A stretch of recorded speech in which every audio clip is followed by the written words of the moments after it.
Welcome to the biggest breakfast show, Badwam on Adom TV, multi-TVs. If you say, I say, no, Kono Bobribe, and Mikael say, Yenina, Yen, Yasudi, say, Timijuno, my Ghana, ma Ekudum Pempenswa, as I say, Edu.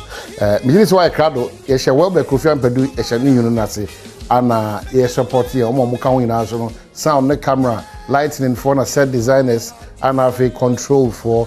And a production assistant and a makeup artist near driver for one to Jibre Eddie also Darcy. So proud of you. A lot of choices and options, but Bibia Daujibre so share multimedia. You do media the titu Adom TV. And yes, like I say, and a dinner. Make us not sure about the Bibia to go to Jum. No, the Bibia boy about someone to pay why crado. And not Chiwaba Papebi. As my catcher say, apart from the Busumi, a marble summon. Every day, a mother. If it's only choir, a fast or a wamba, no one can say, oh, you didn't know, it didn't repay. Into your nadia, a himani in a bayema, almost I am ma, Nakoswaji Jomoswa Crocrom, kama. It will show near bar, or share or you up a so wino, or share or for CB, or share or be our baby, or himself. I'm not sure, Papa B. Now, was your mutino, maybe yomo. I'm not sure how fair. Was it we turn so? There's a more that die. There's a more that die. And I will money breast. Now, because I want Fedia, and I am Passadia, a member attack. Where dear, hey, me brony, why brony? Me baby, to say you. Abba, no, me brony. Only one a way brony. When I want to quit a memoir, be a counter strategy. I'm pretty frail. I'm pretty frail on the pay. More mind than a new neonco. I'm pretty frail. Could you have a review? Emma, Swaba, and the Nico Bokamazari at Twazo. I'll do it to you. I'm matching. Now, who are you? Yangupongus is a mother Bassana in Yadaji. Yeah, Daddy Depending Brabre, Marquand is a Dugubino. Nazamokra Monkai. You're crying, Kana Monkai. You're crying. Miss Soy, I'm see. Now make a singlet, Yanam de Guinfa. No Barney Chan, Hosa. Name a singlet, and I mean, no Barney for you. Oh, me pop one pajama. No other things I'm making Maunia. Very important. Maybe free washroom run. Usually, me say, was sure that. Bonse unkuda ha bonse jize udnya ko gina se bed so kwa me ye go na gina ho a bibia gu ho no cause me am timu se why late dada eno so ne yeso ye famu dia ya wose ye de support mo ebu akwa na akoda na isu kora na isu so e wose wo hwe papa no e ma ne nya kwan kwanza sanse papa na anko ama problem of be sini sa pepepe nkrantena ni rent tuya ne ne ma no enye dwake tuwa se wan so be manimu a na se de bia ne koma yi nkase ti hadwen na me kai man so say ya da beba na lumba kan no wo se kai bebi a wo da aboso me nkro ti se won kai bebi a wo da aboso me nkro na se wo muma a ese wo a de bia me ka say respect a woman not because she is a woman but because you are a man bu oba no enye se ono eye oba nti se wo ye be manti asede se exactly. Respect the woman not because she is a woman but because you are the man. Trebi obanit me ye wade pa na the kai last week won baby. Me yade bi pa to say ya so me nsa ba ku si afenu ze na. Senya se me ye oba. Afi ana say me sre. Me say bra no to was ada wa usility. You know ye to me provoke mo. Ye to me shema bufuo. Sa na tie because ye habo nema. E ma de niema hye mu meka se mema mienu betima tena adwuma mu wo pa fa mema mienu gubuom e mo akora no emponchimpo wo de mienu gubuom na mo ahaban a wo be kono na we kafa na we akafa na we kafa fa ma ko bubuom na hwade to ko beti sisi a bo se we de ne tu pia we na we de ne nchemu pia we na bebe sa na nyame bo ma ye hadwene enu so nti na ode mema e ka ho e ma ye no ye hadwene nyame pesa wonku a wotena no wasomudwu wa nko mo ba amawo enti to de bi na ye ha mo ya mo nte yase eto de bia enye de bia na ye ha dwen eto de bia ye nimu so eto sini se ye nimu a ya na eto sini eto de bia kwa wani na da kubu hwo mpabo bi mpabo na no nsuo to ye enam de ti atache yo ena no so na nka mbehye de ne oba akɔfa aba no ahoro de kama wadwene kura ni wukura wura fi bebi aworo guye enso wani bɛbɔ mpaboa no so ne ahoro ana ya policy a wukura wansusu da so oba ne bɛyɛ enti ye saa nyama na tere bia ye de nsɛm hye ye mu no sunti no na asese bi mpredua sa adwene na ya ate afa so kakra ena dryer na ye hye mu no so ka ho no se dryer ni mu ahye wa ho emu ahye pa enti ya na no so ka ho ti ya mo nti yase ya ye wuhuro ya san ya wo ye ni mu enye ye ekokomuti wo san ye ho bopo enye ye wo betima kwa awade na awade akonitiri be ma bi beka se me fira awade we mu pa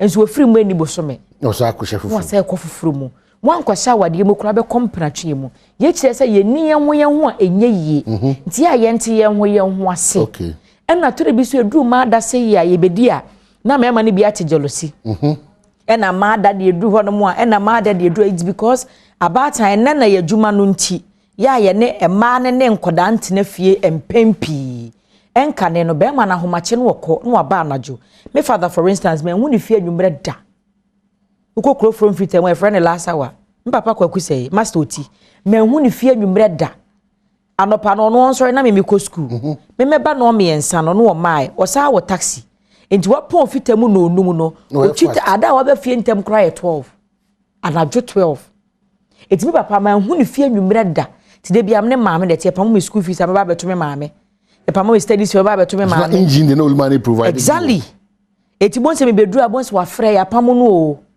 na o se mate wo chena ale chin ya me ko school san kakran nti de bia ye ne ma no na tinti no ya na emotionally ya connected to ma no e chen me ma no enen na eja abrofo sem nti ukodu fie kora amatimi ye dadi eno madwuma amu ye mu ba ntam ti tori bia mu pontem tu manya kwan hu na ye mo e papa mo ye fita adwuma sa twi taxi anadwo bedu fie be don ko me kamre bia ma menya akwa anadwo be 11 opeki yesim papa nya accident and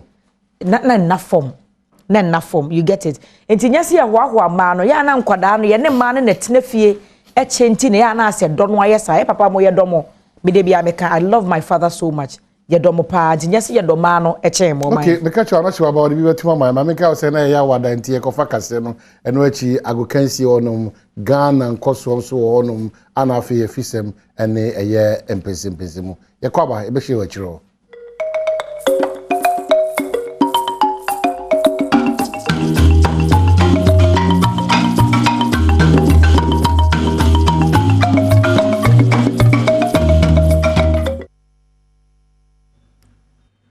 The address no eye bedwam so kase me mo ache mo akwa ba na me na ase social Adom TV anopensem no de obetie bi ene se mpanimfo da kokro BT Health Center no ano ese wo srada oxygen wonum ehia bi sanso ena wonum a woton kosua ewo ye sunwan so kiremu asa de ebo na kosoro no ama edwa no aye bibia ewo ho World Press Freedom Day sense fo benye fa ho de ne de aye adwuma no emu nsam abeto adwa mpanimfo kiremu akatua ene ho ne ma no nhyada nkoye sanso na GJ so ede na no atum ena watch se baby Ghana yeda no e ha adwen pa we ni nsem ahodo bi nam de somo se bedwam so kase wuhia me ayafre anochi wa ba adwa se wa finchemu no memfa entwa so ema wa no panyina wo no ena wodi eye kokro BT Health Center no animo eye Rama Asamwa na mami ni ya twetwe nkomo no de nsem watudwa ne nsem enyina ne se oxygen eye na wo mo enya bi wo no akachi ho no na ema nkanka apemfo wo ba wo so ya na wohia no wonya bi entia na ma wo mu nsem ayede nei ode ade hyede to mpanimfo nim se won hwe no maye wato nana request say ye betro into ya tro most importantly here generator ye wo national line so nti se call offer ye lab ye maternity ye mame mom be wo mu nyina hia kan ye be yo mo adwuma but anam say this standby generator light no call offer na enema bebre se say twen ti ye hia sa enema no ye say hia oxygen obi ehome so tia ye dey support no kopim say ye be resuscitate ene enema do bebre ya trauma nana ti ye hwe kwan say de nana no aka say every week ye be bi umbe ma ye bi no ye hwe kwan say sa enema no e bi ba obekai. afa yenko kwa adwuma emu ne ekọ sunwaye na wonomo a wotonto nkosua wo honom ne na ewchiremu a okofa nkosua ne na de be chia bekọ na bo no asesa wonomo a ye nkokọ no esese de nkokọ de duane a wonomo di ne bo akọsoro nti ama sese de woso de bo no hye nkosua de mu nti wo mo to nkosua wo sunwaye no wonomo su no de ade hyede to mpanimfo nim se so obeye bibia ma akuafo ye nkokọ no a wanyama o msabe nkosua bo esubetumi ate Omukojure yansam ho no ensi de omukoka ya ne se kosua no omude ko 32 enti ya no ensi po na omupon ye omasa afre ye meeting wo sunya ne kuro yi mu ye no omakosua de omujira ne se nkranfo aka se 32 dia de omujira na omujina ya yaso ye ko mu no emoa ye adwuma no kankwa na ye bebo enti no ye bre enti uba titi a onya mfa stock kura bia 50 pesos afemu fra samu betuma mo de ko 32 atiti niama na jese kankwa na ye bebo enti ya ye gina ha de ya adwensese wo mo nti ye so dia ye ntimi ntonkosua ne biem eda dru hodomo a ebiase afana nyina ya no wayisi wona wode abon sentrefo adwuma no ye ho edawro na eda no wonya dru na mpanimfo ede nsamutu dwachese se wone sentrefo bi di nkomo a sa World Press Freedom Day no sentrefo benya wonfa ahode no waye adwuma no eno ensada nimu ye sanso na sentrefo bi akatua wo mu report na afa sika hodo bi a wosehye wonu mu nkura mo ye adwuma no yade da fompa ntine ode ade hwede ma adwuma wura dom se wonhwe na sentrefo ye adwuma no akatua sefata wonom no wonfa mawo omo boyen pa ma me de ade bom tiri machi nyina bia e ade de no den omo ye omo chro soja your friend say omo chro apology letter and the back okay then we see she energy we rely on solely for survival.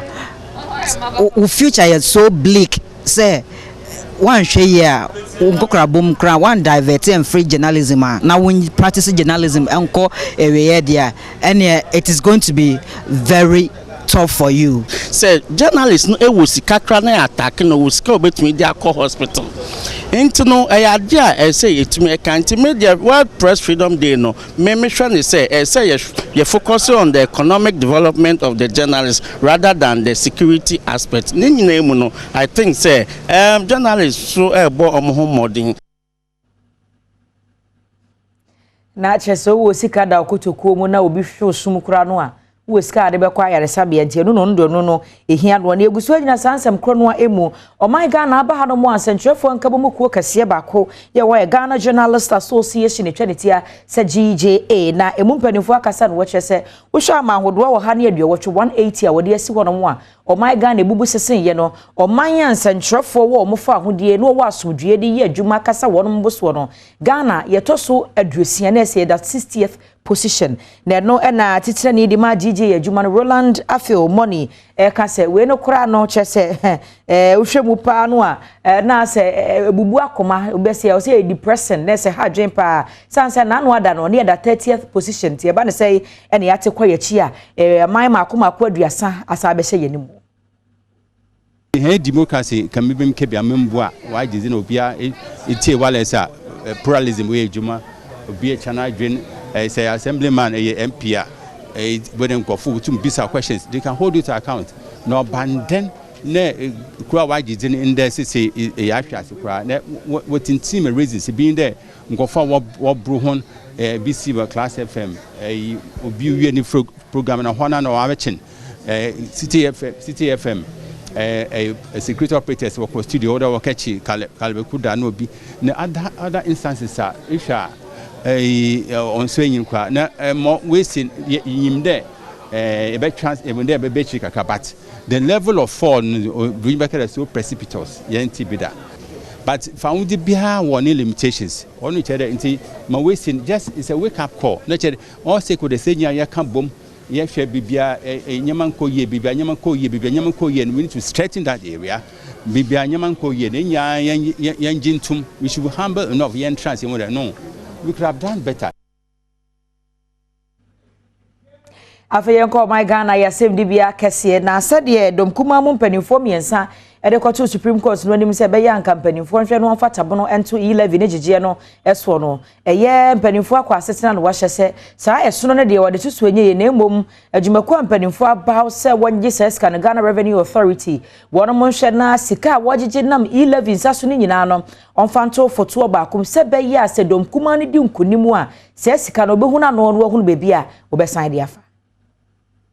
After the minority of 136 walked out, certainly these are matters that the Ghanaian public can judge better. But what is refreshing and heartwarming today is the second part of the ruling, which gives directives to the Ghana Revenue Authority to preserve and keep the money. At least some people will not be in a rush to collateralize it until the substantive matter is determined. For us, we raise this matter because it's of public interest significance, is of constitutional significance, and we think that we will pursue it to its logical conclusions. If you want my yen consent for na NPP amanyoko no emu mpanimfo bi kasa kyerese na no mede mampanyi dada John Dramani Mahama edensem tudwa no wo kyerese aban ya mamuo no ne omanfo asetena mu nsem no de enkoyie kura na eno no na opanyina wono no Director of Communication said the NPP amanyoko no yawo bo aben asamwa kasa kyerese panyin se modi tudwa no ne mu ha nyade se mu odu kura na opanyini sie de na mamuo etoto abamuo yi ekoso yi ho a kanye ni tipen kwa na MPP amammo ntia enwanwa so panyi nya no a o kan nsem sei efa MPP aban onu ankasa na de ekwa IMF so ni critical policy actions no ankosi aga eno achi no osan begina ho se wawe nam ni na amana ka dompe nti asema ye busa no ne se nti ebria kofo o mampanyi kofo de man one o mampanyi mills ono okoye head of economic management team impinu enkuru no mu no hwan na na ewi nam no wahu ana ono ana awi nam na mana ka dompe na presidency mbeto no no afi obo Ghana fo amane se wawi nam no amana ka dompe de ayatete kra ne se ebri bia ba se joma ma e kan Ghana economy ho asema no wa hyede yi COVID-19 ni Russia Ukraine wo afiri mu wa hyede o otu kwanya ojitum joma hama otu kwanya o ka se wo frɛ no Togo haya kro ko be giatum se COVID-19 ha wiase pa Ukraine ni Russia wo no so de mo akra oba Ghana o se o ma hyeda. Let's say everyone when I say yenko ensem fufuru emu a na yese kwa kogina mrashibedwam na mrashibedwa no na dwuma ba ko ye pa ne se ehemra enti uba ha no mo a opanyini a wono na wotu ye nkra free mrashibedwam eyo hene aponsa watumi akọ mrashibedwa no de etoso nwotwe ya wono mo ye adwuma nu akwa akohwe se anye bia no mra no hye no mu nsem etesei no akyeremu a bills na senkrata asema wo se mpanifo do wonsa hyase no agitum no makomako aduonu enson na 27 no emu dumiensa 13 ena mpanifo atumi de wonsa ahyase na sa dumiensa no kora no ni nyina yeto ho nsem ena afa sikagegye levies ene tax na ohina ponsa bo nsem anu sei ade ba ko a emrahye bedwafiefo eya edanso ene se obehye mra e wo Ghana hanoma wonam Ghana mra kunini a wo frɛ no constitution ne so ene behye sa emra no eno nso so wo hwɛ se wo abankesiem wo nadwuma a wo ye no eye adwuma a ede emfasode ebre omamu ni nyina adom kase amane eboni a wo tonkra efri emrahye bedwafie no akọ eye 8th parliament a wo mo ehye e wo Ghana hanom akohwe niema bia efri se wo ba aban mu wa hyase eye na wo hwe emra awodo a ne dodo eye aduonu nso a ekoto wo nanimu na emu edumiensa pe ene watimi ede wonsa hye nkrata ase a aba beye emra e wo Ghana hanom eno ekine nso emu du ene deso e wo abedwafie honom a woguso da ebobo ho ahwe se no nso so obetimi amano aba beye emra na emra bia sesei abedwafie watimi amano aba Ghana hanom obi biara edidi dwuma no eto a wo frɛ no value added tax a eno wasesa ne mramu afei income tax eno nso so wasesa ne mramu ena e-levy to nso so a eno nso so aba afei eto a aban de che omanfo eno nso wato ne din se penalty and interest waiver nso so wasesa ne mramu eto a ne din ene appropriation act ene supplementary appreciation bill a eno nso so wode aba beye mra e wo Ghana hanom emra bia mrahye wedwafiefo ahya Ghana fo bebre na ene nkoso ene citizenship amendment Amendment Bill 2021 afei eba so obi aye adwuma no okọ na homegye mu nso a eno nso so waye nsesaye ewo honom Promotion of Proper Human Sexual Rights and Ghanaian Family Value Bills a eno nso so waye nsesaye ewo ho eno achi nso Wildlife Resources Management ni mu nso no wode emra foforo aba wo honom a esese Ghana fo nada ema wani ekọ honom na wo hye nso Yenko ankrankra adwuma ku ensem emu kwachefo panyini Edema National Youth Authority no eye enam hajide na opanyi se bebu no wankasa do nsa beye bibie no me entrepreneurship no ade a ekoyie pa ya saban no na afi mabrudu won ho jime be ma tebia ya na mabrudu do no akomo wosu na no betumi abrasinti obi anhwe na onfa ne nsa enye bibi Tishaya UNDP fo aye no yefo so yesu ya jia to mu se emebunu ene ye Ghana wo hwe population adodo na eye mebunu enu nti na ye ya hohwa se aban no di hihye ba ebetumi abu amebunu wo hwe you start se ya yakwanya ebebua na emebunu etumi anya omo ankasa adwuma ankrankra adwuma entrepreneurship emebunu na ankasa omo kasa na kire se omo pe se omo beye omo ankasa adwuma enye se de bia na ye be ko se aban no empejuma maye into entrepreneurship is critical and intervention like you start no eba bebua nipa 1 million and ebenye juma ye di 10 billion cedis and ebeshemu within the next 3 years.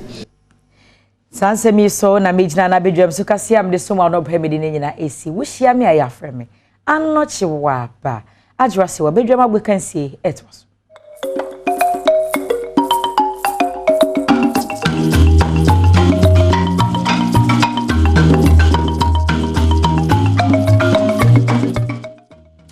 Asama kwaba wogu so hwe bedwam wo Adom TV so emra so agokansie ade na ekoso na oneexpert.com de asia konkon ya de nsam na de basa na otumu say yes betting na nra enkofo ADB pa ti otumu say eka koto wo asero ovem esa be fama Real Madrid intine ne still de aguso eno edanchan chifa smash na de asia konkon nenso a ye je ho bambamba ne yo mo akwaba bie mo keji wana kasa ne Eric Asiedu Boadi bene Sergio Banucho ne bana pade botwe na ya basa no na yebesha say the UEFA Champions League semi-final 2 I pass so Santiago Bernabeu Real Madrid the kings of Europe omo na agichen obia na Pep Guardiola say okoyi Real Madrid the film no qualify for final na ye all English final but I'm fasa when it do baby na say Pep Guardiola qualify and sentini changes or rough Madrid say me shem na de Madrid so ye changes na kwala no ye adwuma no and na a beautiful game pa was Santiago Bernabeu and Real Madrid I so experience no I qualify for another final.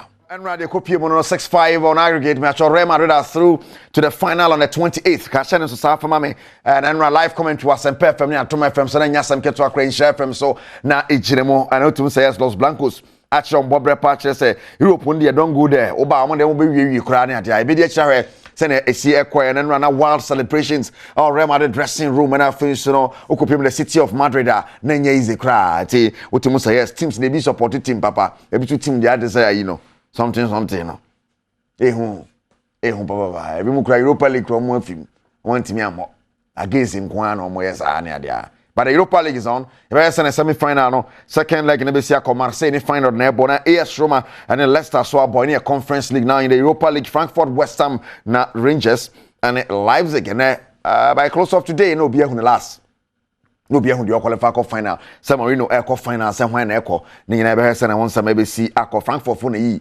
Barca film chenso ai gi Barca film okopiem West Ham kwa rough kakra West Ham say obekọ Germany so akọbọ adwumane ade be dey chire now oneexpert.com and I will bet on the games ni nyina so and bet keke bet we bia also so I will kakra bi to so na this kegu bottom oneexpert.com your sponsors no yes yenko yanim na yemede yekoso ewo fie de bobo ban de ade no say anya yereta the man Otto Addo one on a lady Ghana me to me qualify for the World Cup at the expense of Nigeria. The banner say Otto Addo and chair the Ghana Football Association Mebonidi as the new coach of the senior national soccer team, the Black Stars of Ghana. And chair in that 2023 AFCON qualifier no a chassis will be memuha. A man who do nyina bomb modene. No more bomb players nano. I can see chassis o ma bomb mine. O ma keka o mo ho. No ma komanim. No my Ghana, ye di Nigeria for so nkunim wie no. Ye ni coach.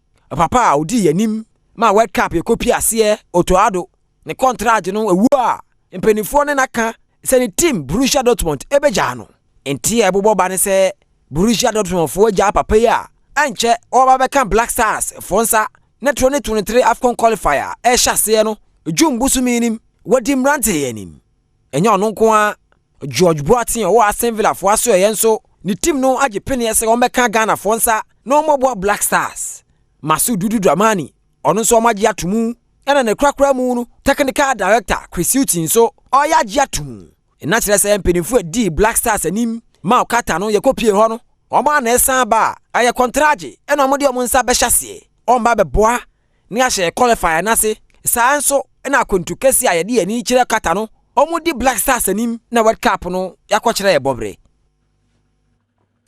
Yebeguso international teams na kache bari yenkotwa si ewo the Ghana Beach Soccer omo akache ne the General Secretary of the Ghana Football Association eri tumo senche Beach Soccer for no me patro ye ba be ye FA Cup e dia momo no mo so enje kakra sanse Beach Soccer ne se treat mama na ye tele pa ura Prosper Harsenado and our General Secretary and the Ghana Football Association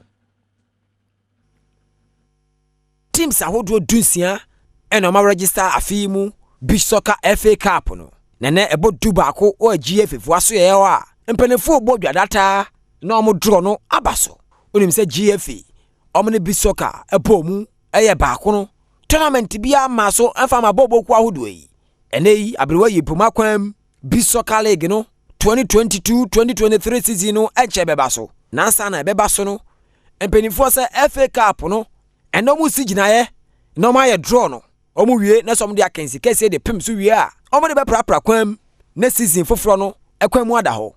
Some of the festivals will be played so that and those will be the platform to select players as we revamp the Beach Soccer national team.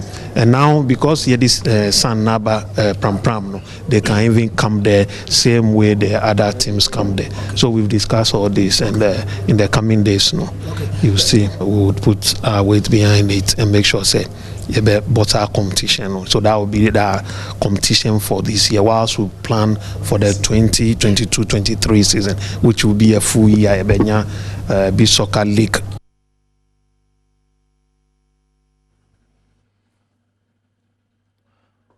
Right, yenko enkocha si wo mane ho na Ghana mawe ni mrefia dwenu ana 24 na qualify for the World Cup in Costa Rica and that draw no e baso ni ahwe wan Ghana for ni ombe group mo na no na Keti Sokrako president and the Ghana Football Association kasa ahead of a big draw in it. Will be the sixth time that this team has qualified for the Mundial, and this is no mean an achievement. We would continue to invest in the female sport. We will not discourage you from investing in the female sport on the local front, Your Excellency, because that is the only way we can bring out all the super talent. That's the only way we can bring hope and allow the dreams of our young generation to see the light of the day. This is the only way we can put the Ghanaian flag on the international map. Continuous investment. And the FA, the Football Association, will continue with that strategy of continuously investing in the female sport to ensure that we continue to offer the platforms for talents who would not normally be found from the woods of Ghana to be able to find the right platforms to show their quality and their talent. We have been to the World Cup on 6 consecutive occasions. We've not gone beyond the group stage. Now, the commitment of this group here is that we want to go beyond the group stage and to do even much better than the group stage. Is that not the case? That dream can only become a reality if and only if you continue to offer us your support. And I believe that for what you have already shown, not only with the males football, but also with the females football, you will not renege on your commitment in supporting our twinkle, twinkle, beautiful princesses to go all the way to Costa Rica to shine, to make themselves proud, and to make our dear country proud. And on in some racket, yes, so crack where you to a grandpa, Jifas, Misha can one open a day by Jifas was a papa, me man manager to chairman, Jifas Misha, a coyega, yes, a mano. So yeah, you see, na fish me manu see no be come on. Yes. Jifas me sure yes ya konkwan opena. And then some day bro na ya can Black Stars hon sameli on ka hye ne so say Cape Coast Sports no ma fe de can for say Ghana Black Stars beat me aboboro ho. for the night bit ma ball El Cape Coast Stadium enti eno so ho asama no ba de enko pie mo Ghana mrantie ni mro mfiadu no the Black Starlight of Ghana mo de mani a chemo ewo the wafu na 20 Cup of Nations e baso de ndi anye ize kra coach Karim Zito ne mrantie na to mo to afi oman mu a omo kwakosi oman na nemo Black Starlight Poboko no Ghana me ma mo ni movie schedule no emre ya me kasa yi omakwakoduru Niger ahinkro niamemu we nyina ye wafu zombie Nations Cup etudwa honom unim sa frese Karim Zito ne mrantie de kwaji kruwe ya omasa pejade a hyentumam eko defend ena na pai omu gina go pramaso ahusesi edikan no omde beposo a amohwe ni mu kwasi adam ne Nigeria kensi edikan no omde aboso omne Nigeria boso wie a no mo ne Burkina Faso so dia wintam so na unim se wafu zombie championship a omu komu yi wa obetoso mienu wa obedi kan no mo ene ama ya moko gina mu ewa Africa Cup of Nations na se edema na 20 no ene ntikarum Zito se want to bibia ase wo hwe ni mu sa kensi a wakomu no de obekire ne mrante no mbedi so no modi nkunim ama my Ghana. I remember we played in Benin, we played Nigeria, we beat them, and we played Burkina Faso in the finals, and then we beat them and then won the cup. We are going to defend it anyway, but I know we have it very tough, but at the end of the day, we'll make it. In terms of flexibility, I think this team is ahead of the other, but the previous under 20 have the mental attitude. The tough mental toughness is there, and then wanting to win at all costs was there.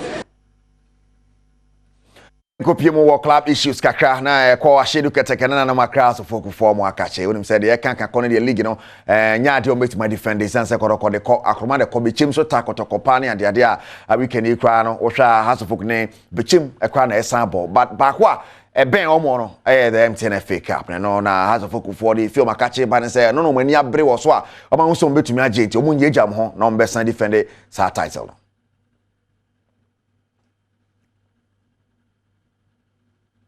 Nti wo be defend nanso wan hyase ye nkakra sabre okutiaba no aduana miensa dia wotoso miensa woso wompaba enemom wo hwese ne asante kotoko atwemu na osa house of folk opeba bi di nani kire last season wanjele gine sa akeke wosaji FA Cup no a wode kan nkruwa ho de aduru de sesei wo semi final enche mebusumi ne de toso edunan woni Dreams FC adi bomu ewa agago prama no so di ebobo ba ne se coach Samuel Bodu wase wonja mu kura FA Cup a woje na frese no wo bo ho ban enya de a wo jai kruwa yi ama obi aba befa eni nti FA Cup akansi a wokomu semi final no wo hwe ne mu se won toto na se Dreams FC wombu na bomfia wo ba kokoden na so kopie final so a wo twia fa team obehia ne bia so na wo defending the title. We have to be mental toughness. Psychologically, you shouldn't underrate any club that you are playing with. Either it's a coast team or whatever. Play your heart out. Let's go into the tactics that we deploy in the game. You shouldn't underrate them. That costs us.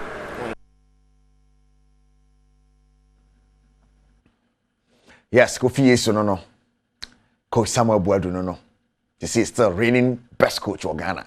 Say more season in no be abeje or na kusuki satatra no na yenkopie metema koma asante kotoko ma kache coach Prosper Ogumo no na head coach edema omo na report ba say woni omo a player Patrick Asma omo ntemongo Patrick ntiase say ya ma ne moboro ne bi na ade a oni coach de face wanya samketwa ma ye Patrick Asma so kese na ensama efikoro kampo ba no na nhyeda nye ahomkasa ne ade ne yabetodwa se bra Patrick atworo nkrata akopatwo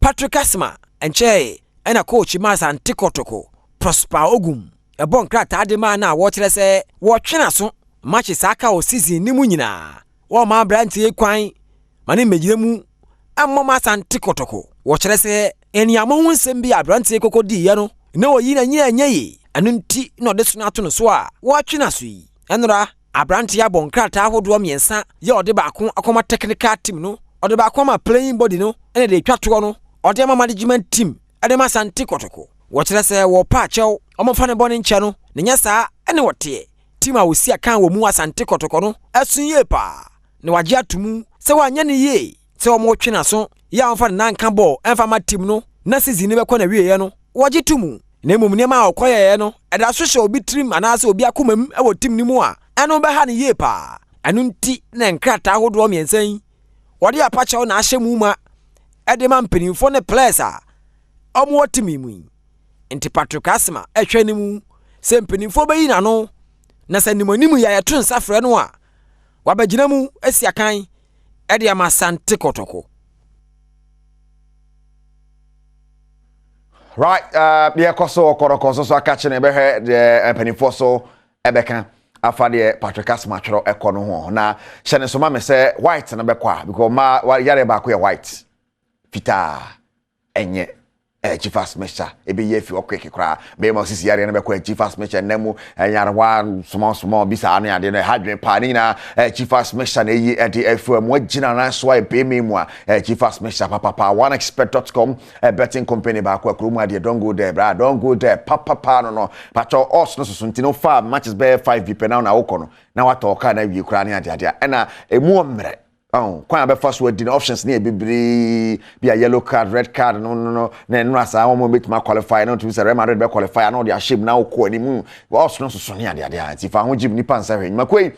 I did see a conquano penny and someone at day, a bread war. Me na so na yemfa NC war, Badwam Juma day so a image wear and a share matadia and no pay image in what just so papa and I said Jomano Chobana Paribuki and me producers. I said, what the Nankasaba Kakejuana ho Erica Sidu, Bwedi, because I have a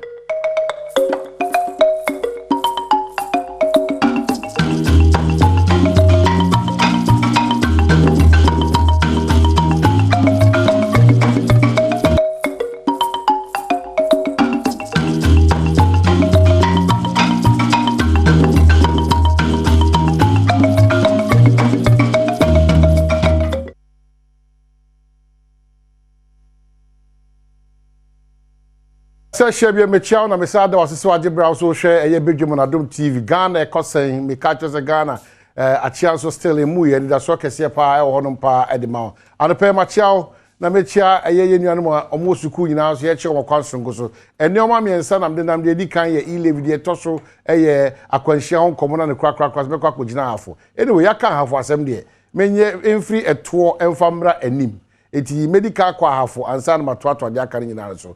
Well, Regional Minister George Boachim Srel, the complaints say free afoba. That chain is all for some video to say I have a partner we see pies in baby you train near e wo honom na yen nwini ni pe wa hafo ho na said your mo etimihyehye nnua ka e fa hafo ye krumpa na e accidents na e a lot of challenges my na minister say unhu ya me draw attention and dey dey kokobo am dey to any Regional Minister George Boachim eni ahafo ade hye nyina mesrem se ehyen bi se etimi ba be fa hafo na ebi munimuni totos bi di nkwanhia ba na nyina tena ahafo ye nhwe han sa tituru bia mode se maburu mu sorry nye sa emwan because de bia da ye ade ye nhwe han sa ansana yo neni siwi a ese o nyame na de manyame na agida bi already ni ko be kom no na ko am for so mu twa enu egu ni ko na nso ya asefofo tu wa hafo now who says infonyina ye pa on a free party Era George Boachim, you have to sit up and sit up well. All the members of parliament. Nananom, Madam Mamisremu, and then you may be saying the fata says a PP frafo. Already, you know, you're quite an equano illegally among 40 in the more we know my answer fata. Now with impunity, almost a demonstrative which they have for there. Judicial and I'm tenacity. Now regional minister says all tenacity. That's how you way a team call. And you because on my moon so now who's a cat me fan your ma emane bro ahoden sonko ese otimidi efa ne ma no sa ne ma we nyina anya de a eboa timisre ene de mimi gina ma hafo say regional minister George Boachim abase ne e ma asem nkusi ansa na mo nkoye pene wan ko gina na mo ko se abusia ma mo yakọ ye hye mo den na mo de thousands is ahye hye pom na ade ahwere mo nkwa da bi de toso biem no so ye say yeguso ayedi 11 no nkomo eno abate se eno ada dom kuma na wono mrahye Badwam ko sere se ka court bata mfa tabo on to so se de be yanka 11 nkomo ne bitima diem na wi peyo ansa nya to aso no another court nchirichirimu abane se ajaji fo nso no nyina chere se da bi ensema mo kan nya de a eto aso enti yesere mo menko back to the 11 na se mo asem na ankasa brinidu ni di nkomo na se mudi se nkudi ma ya hwe wasem aka de eche ne se yɛn a yɛkɔ so ka sɛ esinto wɔ e-levy mu enti yɛkyerɛ adwene ebia mekɔyɛ we ene date na entia sɛ ene date bɛba no ɛkyerɛ date ne bae me fi sɛ me ti we ska ni kwa sɛ yetim ne yatim no saa nkomo ne eguso a yɛdi enye ntokwa so mesrɛ mo nye ntokwa so kora ne asrɛ GR for so sɛ edu saa brewe a saa brewe na sɛ mo gye brɛkɔ ɛyɛ radio stations ahodo TV stations ahodo ɛfa kwan ahodo nyinaa so mo tim de ntete ɛde man ne adesua de man mamu ntwɛn ma nipa no nneɛma no nyɛ bebree kesene ansa na motim de nkyiremu no aba ɛbasa ɛmo man ne puntu ne nkabom ɛne ne nkɔso mesrɛ GR4 this is the time you need to be out, this is the time you need to be up and doing, this is the time we need that education. If we say what the kam ya kenkan e-levy no hyehyɛ ana ma kyerɛ kwan nneɛma e-levy ne ka omo ndi sɛ ne sɛ ɛkyeakyea wɔ baabi a ɛnyɛ wɔn bebree bi asa ne mo wa hwe be won because se mo ntu ana mo so amfa adesua na mmerɛ yɛ ntem a ɛhɔ na nipa bɛ wo ntwetwede na onde wo mo nkyiri mu ɛne wo mo nti ase atimi ato so a ɛnya ade a ɛboa ne krakra de toso miensa ne sɛ ne me ka onkwanhia ho asam yeguso a yɛka biribi ada makacho say a national security issue is a collective responsibility and kwanhia ho asam every blessed day avoidable deaths any accidents ekoso pa ne di nyanso wo ye memo mesel a driver for car passenger for car owner for a fitter for one a ton spare parts ka ho station masters so ka ho union for ahodo so nyina ka ho wo ka ho mesome ka ho e kwa ahodo so enkoye ka all this collectivity in the mind name say except fata say obi biara wonam hyen so ti hyen mo o ka hyen we hyen wura we station master o hwese se driver ni taxi kwa so kwa ejina be boa ma bibia ti makọ enfa na America 10 baby ni kwa se we utu America baby ni kwa so overtaking car e kwa tie nyina awe station master so hwese driver free station no oni licenses wa wensa ana wa so aduru passengers so to come obe kasa to distract the driver onso a wodi dwa okwan nche wa onam kwan nche onam kwan ni mu pe bicycle ni moto ni enti ye nyina ya ba under that umbrella na fe road safety authority for be kan ho na fe MTTD for so be kan ho na nyina hunu se obia nkwahia ahweye is very important se oka se wo kwa ba enye ni America 10 ta abeko ana show of abeko se dia na sprinter buses ne ye Kumasi Accra road no so no na omo shadow na we penipa it cars be 3 sprinter buses be 3 na omo boss na omo gikwa na fa obi a kire we 22 we 21 we 20 ndo obi a kire de engine no papa na nipa tim na omo hwe na nipa tim na omo hwe na nipa tim na omo hwe obati ani tro yesi nyame na de ma nyame na agi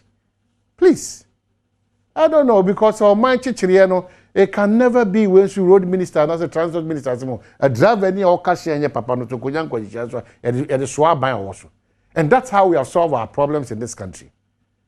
Partisan solution to our problems, not the national solution to our problems. And our mind they be that there abeye fin na abeye fans any the atema if you say the solve problem ai obi ate da se abra no ma ne kura so emu panyimu mu akwala nti o man ankasa ni di ankasa de ma ye ho ebi ne obi gidi ankasa ye wo man nim kwa no to ha na etosin o man no so fa pempa ne se patriotism and love utu nwache no adọ man because utu nwache na adọ man a enema dodo na wo ho a o ya ubo se Ghana enye papa man ntenya dia betu sa na mo so adọ man na utu anamon bi a wo say no we dey do me man nti I'll never do this. But what are we saying? Greed, selfishness pull him down. And then your man ensem fatan kwa na Ghana for the year. We are too hard at ourselves. Maybe America. Very hard at ourselves. Ghana ni nya ni nua Ghana ni so on ne call pepepa. On ne be chia yam pepepe. Onya hoho na osrechire na. Wako ministries kra obi bini we do proposal ekono. Na broni fia bi ono bomu na omo gina ono man access to minister. Na wa betina for years. Now to ye few kra. So nobody solves our problem for us. Ya never solve your problem no. Ya so ne beka. Timisre who run ministries bi so omo PA ni omo secretaries na as if say omo ntwam da. Omo muhwe. Na omo titi was omo muhwe. O de krata akokra say omo sia show structure form no. Ma broni fa krata ankodo ole. Obi e boni mu ase. Can I serve you with some coffee? Koko kraba wo Ghana ni na. Mesemo mo ma ye ndo ye ho because yankasa ye kroni. Yeni kuro bia o yankasa You travel outside and go and sit at a place. I was a brofun quacha which now be in crowd room. Obi a train we say as it's already at the time. Bows on the way. Medebesia. Now much you be a Kosuma Ghana and Wakomaso. Just be a proud Ghanaian, just like I'm a proud Ahafonian. Be a proud Ghanaian. Baby on them be an Amontubia out to Casabia or Kaisubia or Dan Tiasia se o ye Ghanani. And you are proud to be a Ghanaian. Nti baby of free biano, u free mampusi, u free bumpruku yo, u free himfa. Just be a proud Ahafonian, just be a proud Votarian, just be a proud Ashanti. So collectively in Abe Ghana, a church young person demonstrating love. It's very important. Bakrao, the cop.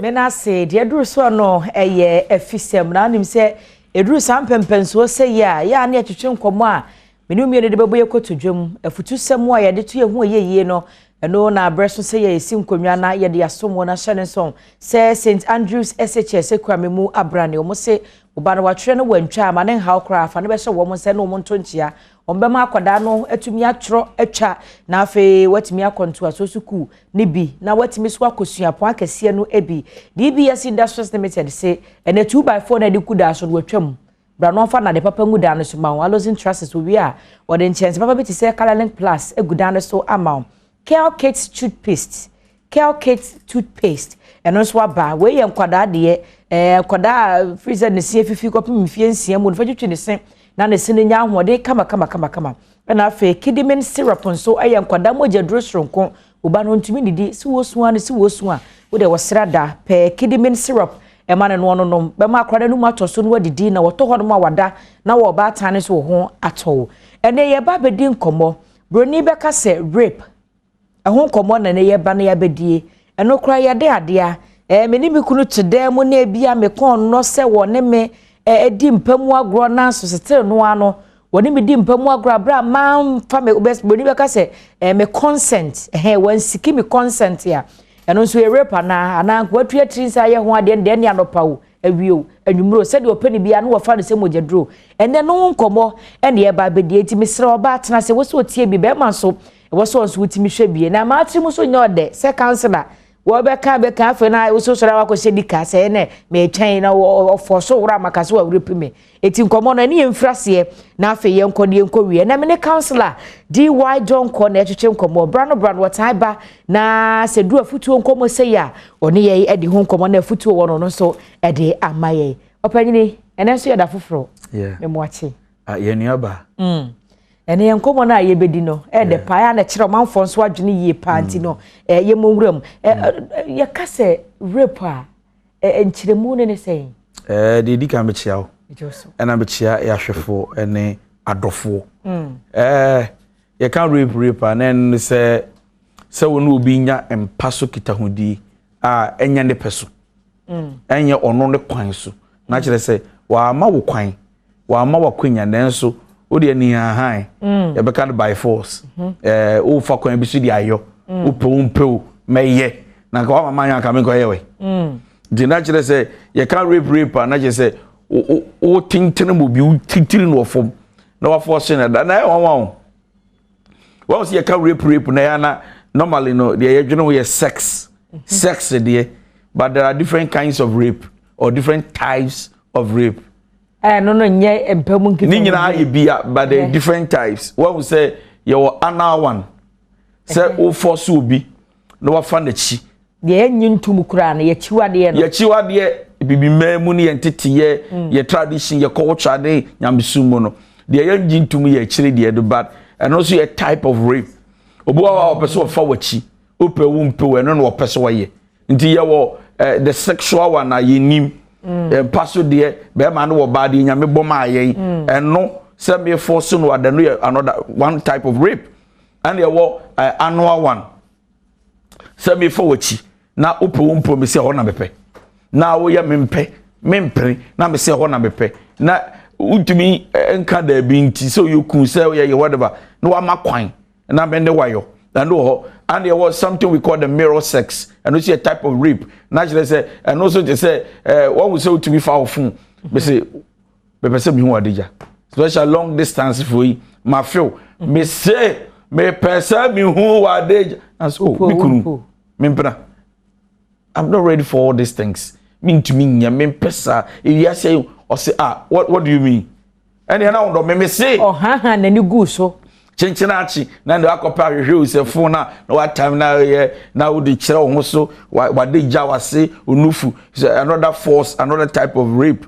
Okay, so these are different kinds of rape ni na wa makwan na nipa no e force wa ni ha ne ntrene no bamu a thank you ni nyina and even unwanted touch sexual touch say me ni wuni saa ana many ni me ho so we are just colleague in the office na wa force do saki kam meti wana say wa so me be ni say wo so wa mia meto yanka ne wa mia meto ana sabe wo do saka menufu how wana ni bi di program me mpesa so ni nyina ye type of rape ninti nyese watwan ma sabi wode ne be ma wura wase no nko na ye dabi oso bone kwa no woni oso bone kwa wa rape you enti abrochiro mu fase no ma ni agro sexual harassment dabi don't play with the tudi agro e be jeli aha de akwa kan kura na dabi akwa kan so da oso na atade be na show na oso mian skirt ye na ma woni ni disa be ye den ana wono wo sa wo nti abrochiro kra de because bitu kwa na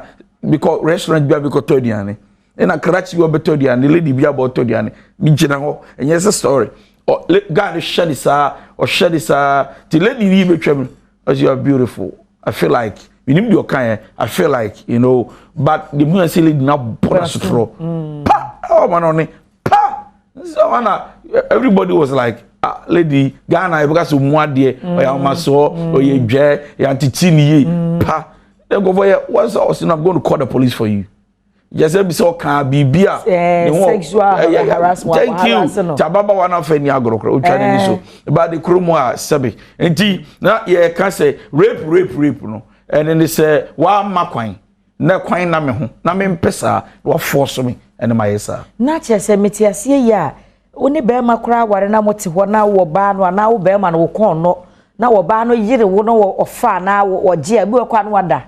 Me ambese ebu a wada be ho se bibi pian to ense ni nyina no rape to me ba so wa wade mu oh yes awade mu kra de ne na ehu no ona me ka be kai wade de no you want to say your even toys sex toys are go for bi de eno kra no o force me na me use wo me ho say obi am your yere me your mpena now ma me o force me say me use sex toy on myself it's a type of rape e bia onni me nchen na wutu kwan wanya daje akoto dildo wa package na ade ato se me yire se bi ekoba se me ni wo nchen yi okondo a na wa wafa e bi kwa vibrator na plug it na ne ye wo so gegegegege enti se wo be ma no frɛ me na wo hye me se me mfa sa vibrator no na ye nya bra madwen na makoma mbo no kra so me mpe but o sise obi ne minden ene menje na wo so opesa me mpesa o shame na me ya is another type of rape ya ware e be ye din o enyedin aware enyedin na de nyame boye unya wieye o sise nchirachi makoto do say toy sex okay ti yamra ware so wo say ye Christopher yi me kan Christoni sasa me Christoni ona me gidie ene me fapem wo na ye kire e wo Korinto woman say wo ba de wo wade a memfa wo hunsie ukunu ana memfa ho nkame ukunu ena be man so kai se onipadua nya wodia e nyame dia na je se yemienu nipadua no eye dia meme ye wodia wo ye media ana yemienu nipadua no eye onyankoropon dia ono ni yeti na in the name of Christianity and religion say onipadua anya wodia onipadua anya wodia no e ma wadefo bibiri e de eya akasem eni akwenya say me pese me no dan wan fa mamia obo metrimoden because ya can't to meet him say nya wodia nipadia nya wodia ya wade ye na mpanso nipadia ya media meso ya wodia ye me we accountable to God eti na akwa to say me pe na me ba kra no ani nje ho enya wo pe wa bre na wo pe kra chia wo ho na me nyo na me nkoda nipadia me nko me kwa na wodia se wo koka da bi na mabre da bi no abra wo se da bi wa bre ba tutu ba bru kra se bible na yenti ase se ye nipa na da sitra yakoba eto de bia no wabre enya no pe there's something we call sex stress na chere se eto de bia pempensu ebusia be ba o tai no woda edu ba bia no wabre sabe ebi kura no wa ya se oya ana afono sa de be kan no say you are not in the mood atmosphere ni nya ma wo say eneme ma kwenya asa adol bi too much edi abiane sa di sa wa afono wabre eji ebe pesi obi na me ka kire mi kunu ana be kan me yere yen ka the booth set my bre em say last week nyina tabu sa den sabio ni e ka be echi say o wade obi onya wakoa he becomes your partner kwan bia so onya wakoa dabi sama wade o kire so ye makoa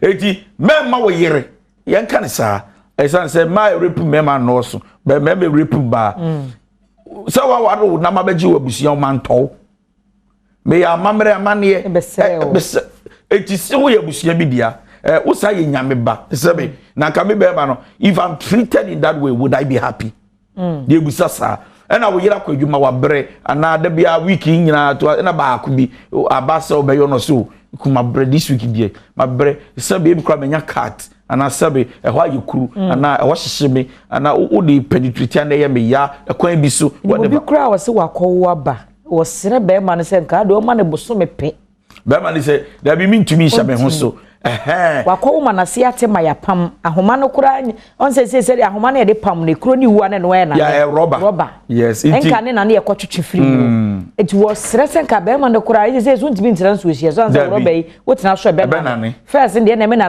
ma na so na de wasi pan mu because ye de ahoma na apam ene ye de wasi pan mu onye yi etu ba ku beja na kura so de eduro hye woto ansa na aba firi ni se wo kyem be ma ne nto ne bokura na nka ahoma ne ntwetwe no bra se da Ejeni yebusa be man say atinka be any ya obe na wo ma wo yere.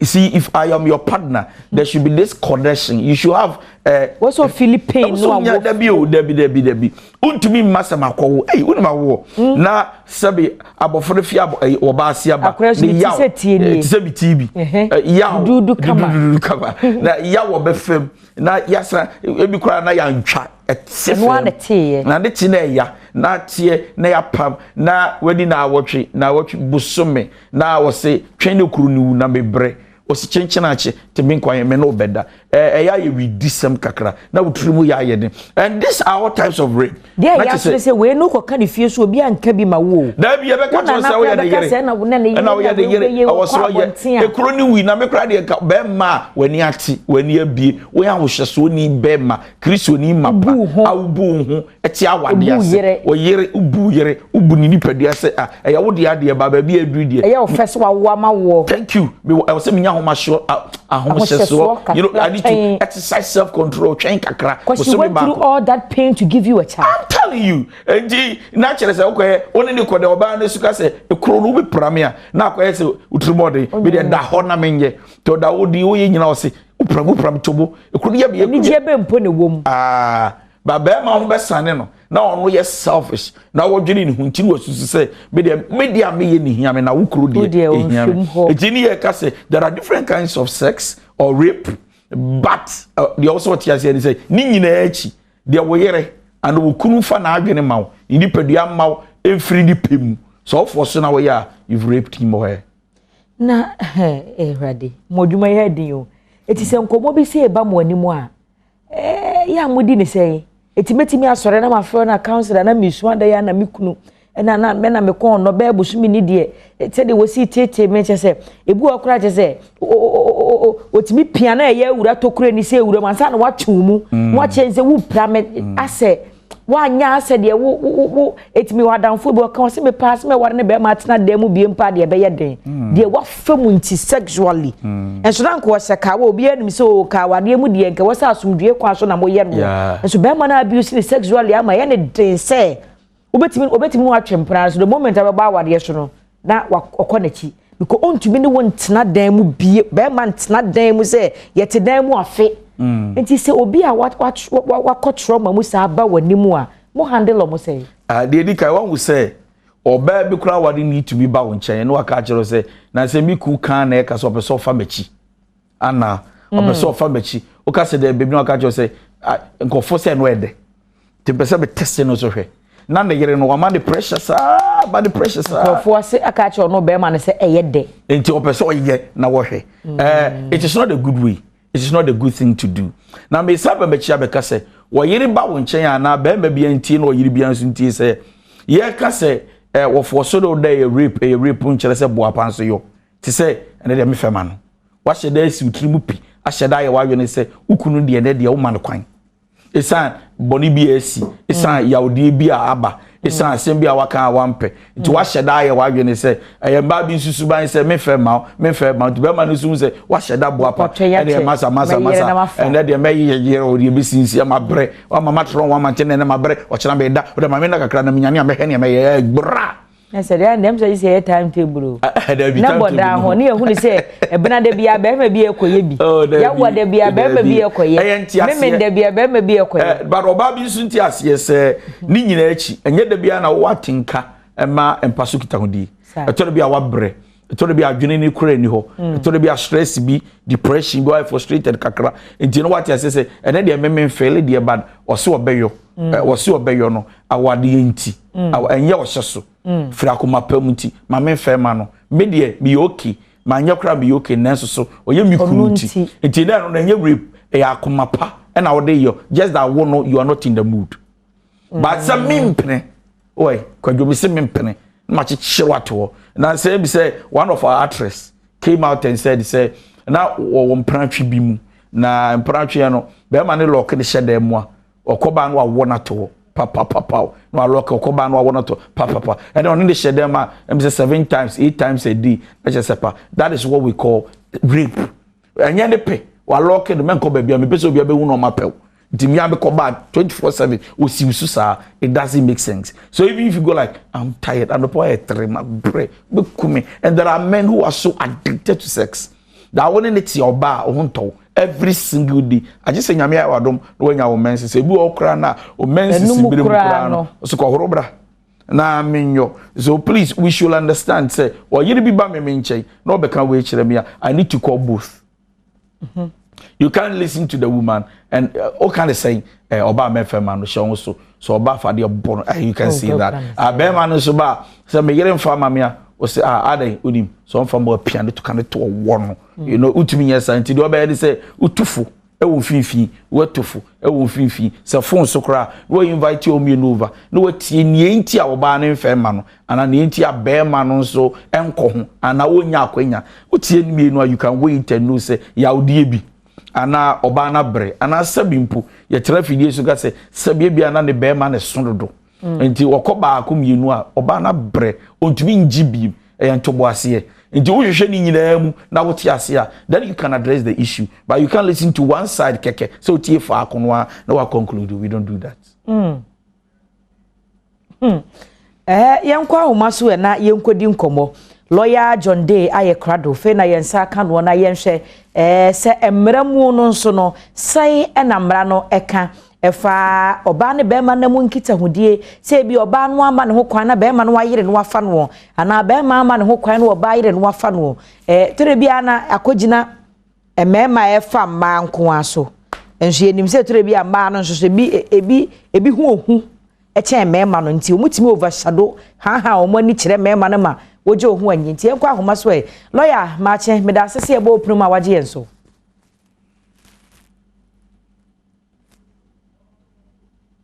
lawyer Tebenka maache eja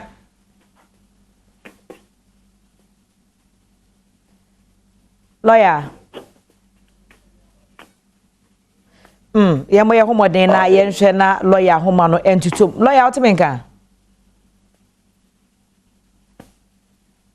ye pese ne lawyer John Day di nkomo ne ye hwe se rape no sen na mra no eka efa ho ye nsaka no a ye behwe na afei yatumi abomu nkomo amsa amra counselor ya ne ye ka ho se me man na ta yire ma no ne nti utu we yira yire wa ma afunu wa utumi koka kire hwan so say bi di kan ka sa wade entiase eni obuo ana wodo de di kan ye odo de to so mi ni obuo bibu okay mama call lawyer homra lawyer mba cho Tebenka hello lawyer Maache your voice is very faint I can hardly hear you lawyer yes Maache Meba me homo na mama muso kakra ma se be ya wo bete menka wada roma ye share rape ho nkomo na ye die ye pese ye be share the legal aspect say na mra no ka efa rape ho say bia me ne obi tie na me ma ne kwan so wo mfa me ne wa yire me na wa fa me lawyer wada ama mra ne ka say efa sa de ne ho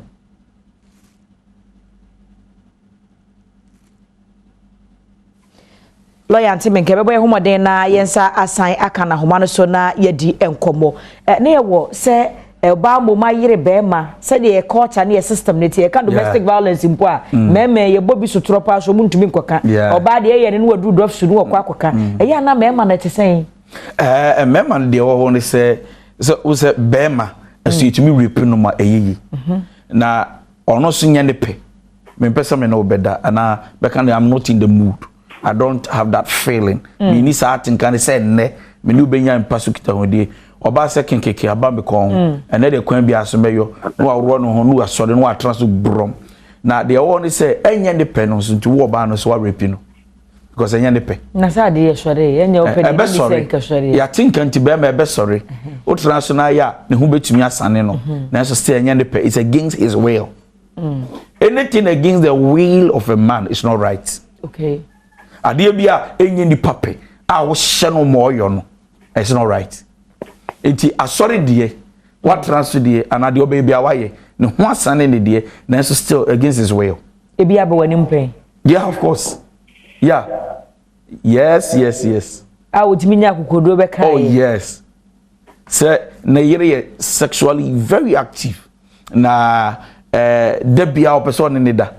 Debia say lady ne past no sa de tete no be bia ofa nti o wade ni nyina sa breto bia no so abre obekọ adwumo abre just sister sorry ya nani abre ana sister pe min transwo sa na meka no di ono sorry ya osusu me sorry ya no ono obe na de onya ada tetore bi no ka je so abre no so no abre nti mi ye dem so feel for no atra she say every day no so abre she say me friend yere ne nkasa no man the time kakra ma mensa nkwa homa so nhwe se menya lawyer woti me nka amache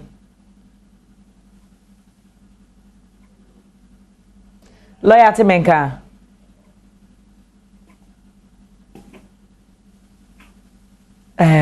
na ye pe wo de sanke nsa betumi aka the legal aspect of rape bam say lawyer homa no enim wa ye nti no ye nya no a ye be san ne akọ ena wotimi nya akokodo no yeah be ma yes enti eja obeka ye na wo say oyire bem ti ye nya yere so be fi adwuma maba ti fon so na me ne kasai no say daddy you know or very active or pesa or so the man fantasy the man ni ji and then the sexual life no the man ni ji said they be or exploit or any nyoma now on be can bibi so when I talk about the exploit say me no e won paso yedi the person ye bibi e broso e kan bebusa say de ni manu ti ne tompa yeah na fe ne me na fe mi kuru da sore ya wasi ye mfiri mpa no so ne enko garage car dim ya mi kura ya drive ya nam kwa ho ye du ba bi anua kakra obi push bebutu ha parking yenso ye tiwe ye tete ya mamre ne amane kwa so nua ne nhoma ne nsuo ne nyema bi wo ma ye nyema bi wo manim na me se me nye na ba ma si chinchin a odi bebutu bonnet yesu me kwa kan say nyema ware na mi gu no nti in the name of anibie we want to exploit ya pesi ehum more ya pesi ehun ne ekono say oman bo woman na say ni power dey see person exploit but the other party or the other partner no one pesa ona person exploit no sinu beach no onye oji di sem ha wata o ana o se wono no car ni mu no onye yen kofi ye decent people ya worry yen kofi ana omo twempana say that is what they want to do menya wo car ni menya wa bonten ana ju 12 twere car no homa me menya for me o bible obechero say nye obo ma no sabi nkra kura yesie sabi yenye nkra ma ni abegina bonten so dabi enti nani abi wonye sa yen kofi chinchina balcon baby abugina wo car ni me ho club ho party na se ho yen ko sha washroom mo ne yenye ho ano so wonye watwere jo ase wanya mejao ase wanya awade ne nso ani ase wanya o yes any type of rape because it is against the will of the person. Ebi aba onan so ma watu for say wo mo enko seek legal advice na wo mo police station pen. Yeah, the about me because someone who psychologist. Because it looks like said you're not bear man no. I wasn't happy. As a chinchina the American you is on quite talk about Jamai. Cover Jamai adultery, it is on your day. Almost every don't win now, Obama Yadija. So baby or what the Nipedian is so attractive. Or run one Okunu, a lot of men are like that, a lot of women are like that. Utumina to wrong quandia, Ebeba, Obama so a better be called so elite. Chinchinachi tab, Chinchinachi, on so you don't want the man, but to be a no Brabema Chinchinonta, they tell me what they will. Bible say, they tell me what they will, they tell me what they will. So I told them, no. My two for say counselor, professional person, but we media, but if it's a bear man, we should go and see a psychologist. Now, one in Kasa was saying, you can program your mind. He said, if I don't have sex a day, me home to me. Programming. It will be addicted to sex. Mama say kwa homa so nkofese e benya eye lawyer. Lawyer ma che.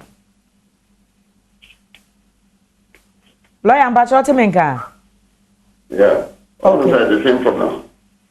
Me ba cho emu ye kakra wada Roma.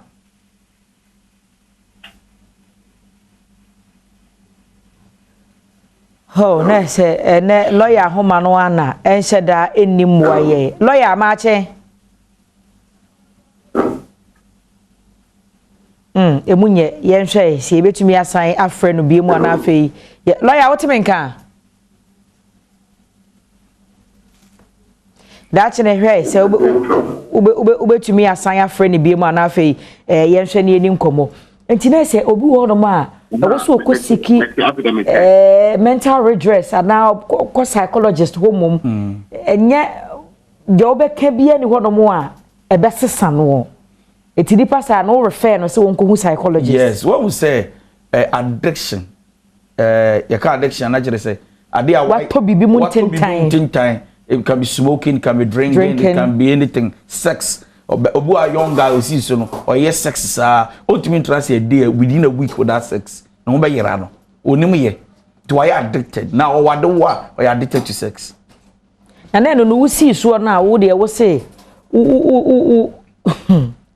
u training ho say training the kobo final match na u training ho a wo bo under 17 wo bo under 20 wo bo afi na edu world cup yi wo bo edu we na coach so wa bre wo training ya ohun say world cup no so de on ne kobo no so wa training ho sa de so we say addiction ade friend addiction say my ade na come ho no it comes through habits. Habit your dad as a oh be every day becomes part and parcel of you. Oh yeah, Juma Adom TV. And tis over Juma Sexa, unyane 4 cha. Naturally.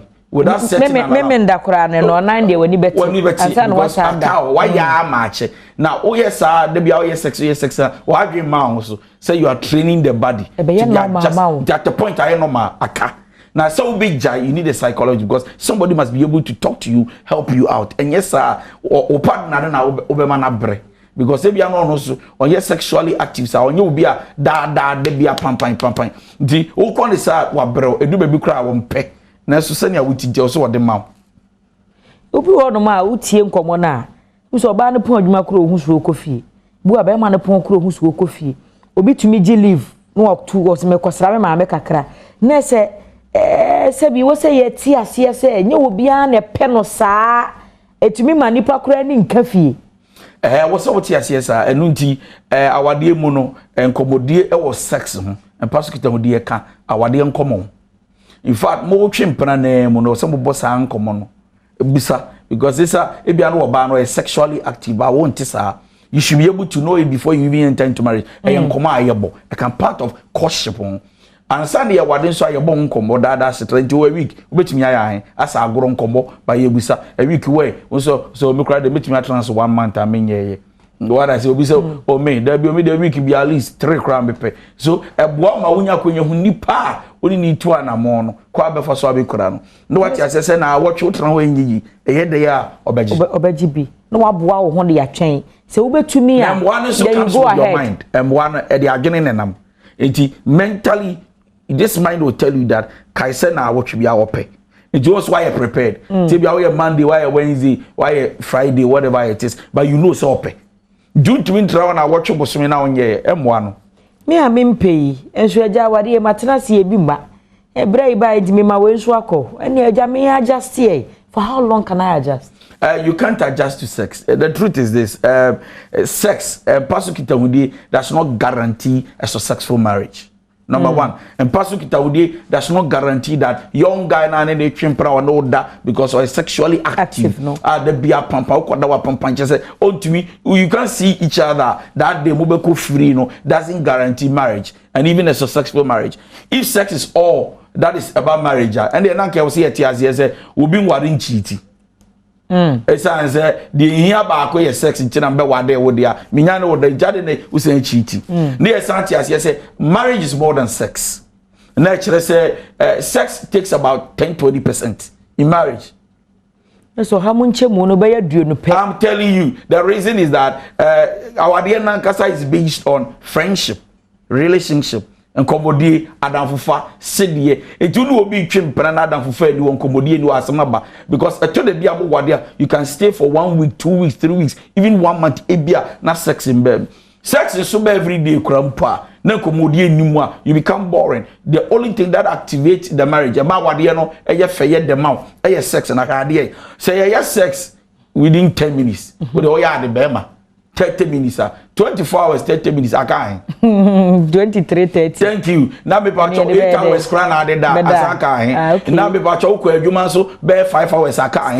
Na say kan ni nyina bo me dey kure bi aka ba 7 hours or 5 hours. 5 hours na woni me yire me no yire ana woni me yire ana wo ya me yire na ye tifia. Ye komo ben de bebo sex inu ana yaka na bo say bagwe be dem be worry cry am I boring because there is nothing to show up the marriage or there is nothing to do activity marriage and our is more friendship nkobobo sit there ye die ho agro say there be fie be ye the sex inu okra na it be be okra na yiri nya message adu odwa because 4 days 5 days 7 days onya bi tubo okra ya ko na chale maso ya shena bi jaja o se enye so jaja enye say ye di person because sex there's nothing to make them feel good. She know be the marriage is actually built on relationship, friendship than sex. If sex is everything in marriage, the day you don't get you are dead. Our DNA say wow. Counselor be hwe wa he no be hu na fe number but you hear me 0244 51 5544 0244 515544 and I'll be to me at the mature all the social media handles TikTok, Instagram, Twitter, Facebook, DY Donko. But your DY Daniel Yao Donko. Donko no DONKOH. H. Media name are Ubo Shabu Yasi baby. H to be that. Oh, Counselor, yes, yeah, that say. Ebujana is a Counselor DY Donko and Natural Comono. Rep whom common ye diminim sa ya ode. Na when ye brepemono. Yebekonia kwa share said ye and Mambrano. Sitie say na mbrane kafa ho eba ne sa sentence bi wom how many years na ye hwe senkensa ebetumi aka lawyer John Day na so ye ya ahoma na ntumi antotombrepam no ye de no so nkomotwetwe no ebebre wa fisem ye mfansi na emo me da me ho na me ba de aka kire no ebetwa so me basia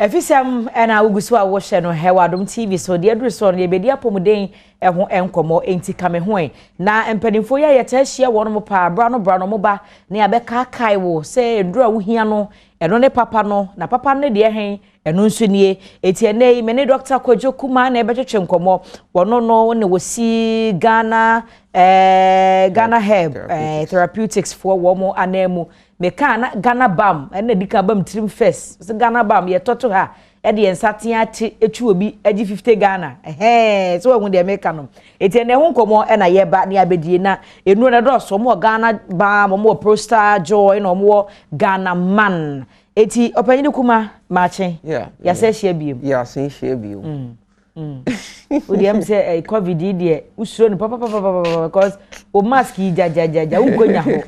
Eno ano be a citizen not a spectator. Yen hwe na so yeni nkomo e kakra. Ghana ba na ano ohye no. Yeah, Ghana ba na ano ohye no. Red and yellow no red and yellow no. Okay. Normally I am for eta ebisa question about the intia Ghana ba no ohye. Na wo ka say utimi titu nsuom na de apunu no. Precisely. Okay. One say heat naturally heat ade etimi sayare. Sometimes obi honam ya ne ya etimi de nsuohye e massage ne man ye. Sometimes we come massage parlor omo hot stones bia omo de to certain points of your body. E woni a etimi ye. Sana naturally nso nyankopon aye ahaban bi no mu a etimi generate heat e born the pediano. A very typical vegetable like kakadru. That hot sensation because of an active ingredient that is gingerol or inside. So I buy a hood only be. And yet me come de Ghana mam. Intina Ghana bam. Intina no wash. Now I know she na yes no. Inti any advice says so be you no. Sparingly kakrebi. Titi kakrebi. You kwa eche. Untini boom boom. Ketuwe bi na. Good. Okay. Inti you say what Ghana bam kakra. Wa apply wo. Wo dia ye baby aye wo ya no. Na di kan ya heat na ewo mu ne ye ne say. Oh, nerves be on honam eni and asase I ma wanya tenka. Nti the moment I heat ne sha say ejuma no. Man pedia no anase produce chemicals be ma moja ni ntino ewo honam na ase no. Enu biebi. Nti the more emu ebibi na ma moja etimi edi efusane eba bebia oya wo no ewo no. Nti ba no sanda ma moja edi efusane eba no. Eduro na ho de na ewura moja no ekọ na akoyi oya no nyina din. Every ho. Enu ne di kan heat na ye. Aside that no say over tight muscles. Sometimes no muscles ni bi honam ni bi. Say a bopoa. Moja entimi ndi efusane enko sa biaye ho yi nti ema wonya yaw. Ebi ye okon, ebi ye wechi, ebi ye usisi echi, ebi ye spines. Sometimes who say senior person utimi edane okon no utimi endane okon sa. Senior person peja wonsan utimi empeja okon sa. Ese basa na say bibi na abo power ho no monti ama moja no ntimi ndi efusane yi. Ntimi na bebi a moja so entimi enko no enko eni ho. Nyame asema ka say aboa no enko no when emotion, the life of the flesh is in the blood. Therefore, that is the thing. Until who has a moja bit me a call. Now, me apply a heat hotter, which is Ghana Bama. The heat sensation, Emma baby an abopon, a sunny sahonam. Afimoja etimi edi frisani alcohol aba. Until Banner out me say a yarn, echo gradually enough to oyana say. When you media heat, no, etimi edi. Aside that, no, so heat, no, so etimi eboa.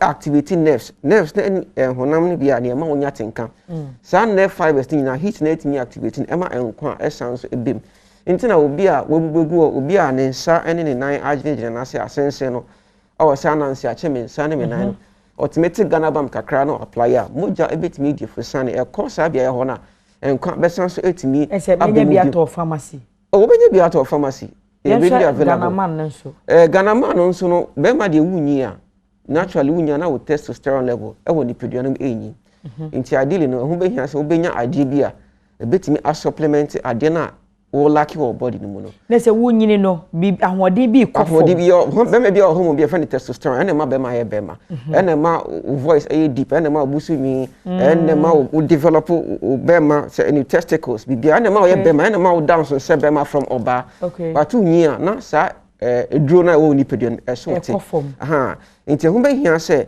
obenya eduro bi a which is natural betimi a supplement betimi abe hye ne every body mu anemu enu nti na Ghana man capsules na the more asa hormone eso ete no wonya effect bi ti se watenka wo de ma oba ekofom ohon de a wo utimi di hye oba asada ho de a wo di ejuma ni nyina etikofom wo ability utimi edi dwen etimi di calculations etikofom ma wo dompe air soft ma wo active woni obehia enche na wejemu etimi ma obema kra etimi yede efon we nyama mbema be eta experience sometimes obema no sorry ade ahonde na ewo mu no eya na ewo form enu nti na nyame ade metimi a develop a drug friend Ghana man capsules ede ama bema bia owo sa problem no aside that no say nyese wo nom kwan de bia na de oni oba bibi but otimi fa no on daily basis as a multivitamin supplement because as I say ebo obema no esansi bom adwen no develop adwen yi na se betumi ayedura menom ni de bia at least one capsule a day betumi no de bia one capsule a day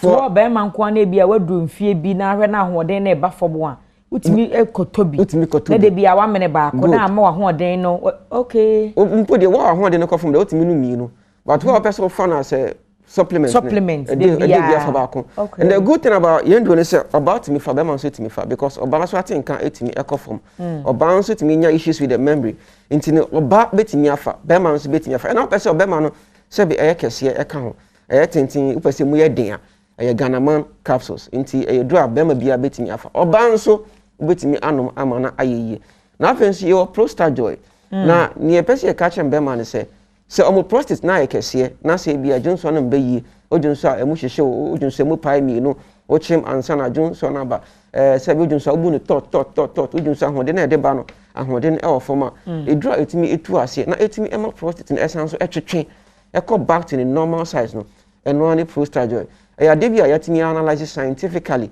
and yatimi prove e won the good say no nya yeka no edimusa aside that no sounds of be friend phenolic no iron who be an anti-aging into onuma e ma wo enyi tentem normally ni pe nya almost say there are changes in the face the nim pompo wrinkles and all that onum we are all the time you could fresh and young aside that no say ya de ehia ye pa kanka ma ne mema no se wunyini do je obetuma hu obi eboni future so 50 years a wunyini ka ka so your sister wunyini na se wuhia du papa bi sei na wanom na se forever young me ntia sounds bad say say no munya no nyamo mudi ani abrabom bon e affect your liver ntia de bia how liver no express it on your body ntia funny liver you live by it it's a liver into the way essentially hepatoprotective. In other words, a bone bread born ho ban. A few ma a fin air bebon. When you now account because of that phenolic compound I woman. Until ma look young and fresh in tentem. Aside that, sounds a boa come ho ban, a sounds a control your blood pressure, as a regulate blood sugar. And as some sounds was sexually transmitted infection. And as a June so mu yare funny urinary tract infection. So your bow, so your bema, unum prostate joya, it me two as here at the amount.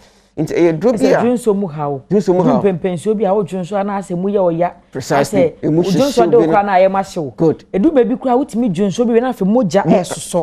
Yeah. Ebi ona STI bi e wa hye o bi e cause all those things. Na edidi mu na fe. Kidney na ha kidneys no. Into ade atimi ha adwin bebre. Unya prostate joya e was antimicrobial herbs no e wo inside etimi etu sarenas and this can ho heading. Into o to edra Pedra a bit me I nyama ahodo e dia ma and men koto edro bebre because sikeni ho yes ideally near be say we antibiotic some say prostate medication anti-aging oko drugstore sandro you know beton back separate amounts of money but at the end of the day we just 30 Ghana cedis who was sound doing in just one capsule. Okay, it has so many benefits from taking prostate joy and a bema yasha catheter especially. And I said, Bema, you do rubber to Bema, Bema, you do rubber to Bema because we don't on ember. And I said, prostate, no cancer abima. It drew we, it me a cum cancer cells, if you need to do it me a boy Emma with me a rubber. Rubber dance here, you will be brave. Free last year, a busy this year. Or my idea or to prostate soon now, or may your rubber nina. Me person do papa do do a hina many be. So person do papa be a tour. You were Oko NS Okanshi Draglin, Benya Yendo ni bi ato, PF pharmacy, a bi ewo ho, Oko La Paz pharmacy kesi bi ewo ho, di revenue di kakrabat. Your contact no 0244. O friend ya be direct to bi obenya. Okay, okay. You was 0244 727028 0244 727028 and I say 0244 754380 0244 754380. Miss answer repeating numbers need be with your friend. 0244 727028 0244 727028 and I say 0244 754380. Who's also called East Cantonment Pharmacy, so Ubenya be at Ubenya be etu no dudu. Accra, Kumasi, Takra, Diko, Florida, baby, I'll pay Uku be Ubenya doing that. Oko pharmacy shops, Oko licensed chemical stores, Oko herbal shops. yendro no e wo ho nyina obenye bi na senya adru a me bedo mo e be san na e ma dwendwen profo bi dia si kraba e na asan no nye se ebu de bia obenye bi ato bia obenye bi ato de bia obenye bi ato nti se ne tibia no de offer ya wonsa be kan wonsa kan se be kire bibia o kire bibia owo a ye be kire the closest or the nearest here shopper obenya yendro ni bi ato me da se busia na se numbers so e na good screen so ya wo hwe no nti so penu papa e bi te se Ghana Bob Presta Joy ene Ghana mana na wa fresh Henry wonsa ebetumi akabina so wo de asa ho yare me ne Dr. Kwajokuma ono no ye panyini e free Ghana Herb Therapeutics e ba ene no atwetwe nkomo e wa fisem so me basia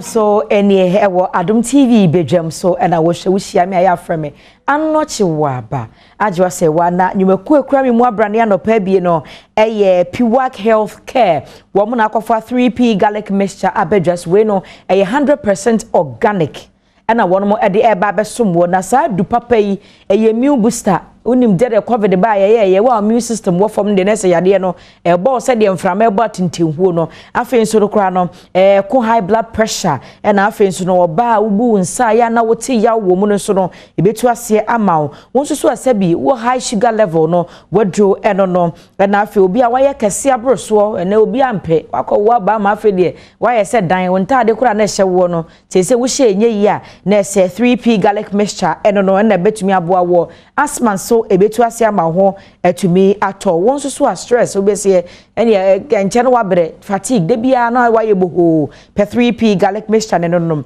na hye so se kumase obenya bi odani herbal na afi colinax anso ene okanshi kofisam ene kings work herbal obenya bi oho albert sam herbal obenya bi na afi takwade aa mensa sunyan so green light pharmacy ubetumi afre Piwak natural health for 02489288 824 and answer 0201 0000021 afi wakope 3P garlic mixture ni bi na one St. Andrews SHS so ye grade A school wo ba no ne computer placement wachini a wa nya ba bi amfa no anto ha ho for St. Andrews for normal ba bi na aba ne nkonto asusuku wo sa media session e wo ho e bi aba no wa twere wantwa bra no mo man ba bi no wonsa antwere opese oba no ko university nursing training teacher training technical university bia wo mayi mu afa aba no ko St. Andrews for nsa no betwere no watwa na afi watumi atwa no suku so ama na so wani age se oba time sanso na DBS Industries Limited say mo fa na de papa megu dan so ma nya na de emu oduburo dan so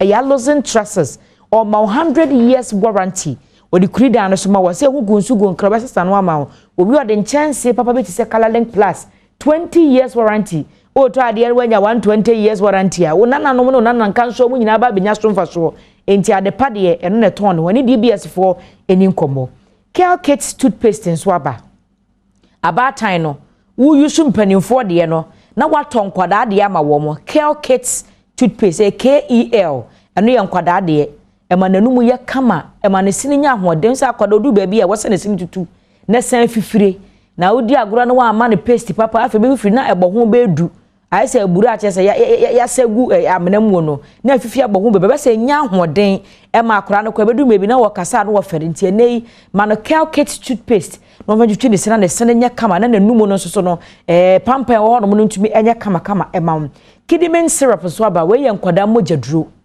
enkwada mojaduro akora du bebe bonse na didi ya style bi obesu saa aba tan ne munim de meka se ahohie gina so ntumi ne di bi wontumi nna bi onna na dwo no wada bi misrew pekidimin syrup ema nanom nanum beto so watumi adidi ama wo na soma dwo no na watumi ada na wo ba tan nso wonso watumi ada nyina ada bia na abakofa bentoa kora no wo su ntina se wo yamaduro enei kidimin syrup nti ye hia bentoa sae mojado na akoda no wo hia fama no na wonom no ntumi didi no ntumi na na so wasum enwo sanyumakoi na wo mu kra me wo mu afisem dwumadie me de somo ne ya wada anopai hye so se wo kai me a anase wo hia me a wo be frɛ me anochi waba ajwa so me ma me musu ne de na hunu se omanhene kwabena sante betena se na fei empensemu atwa so e obedwam so me moachi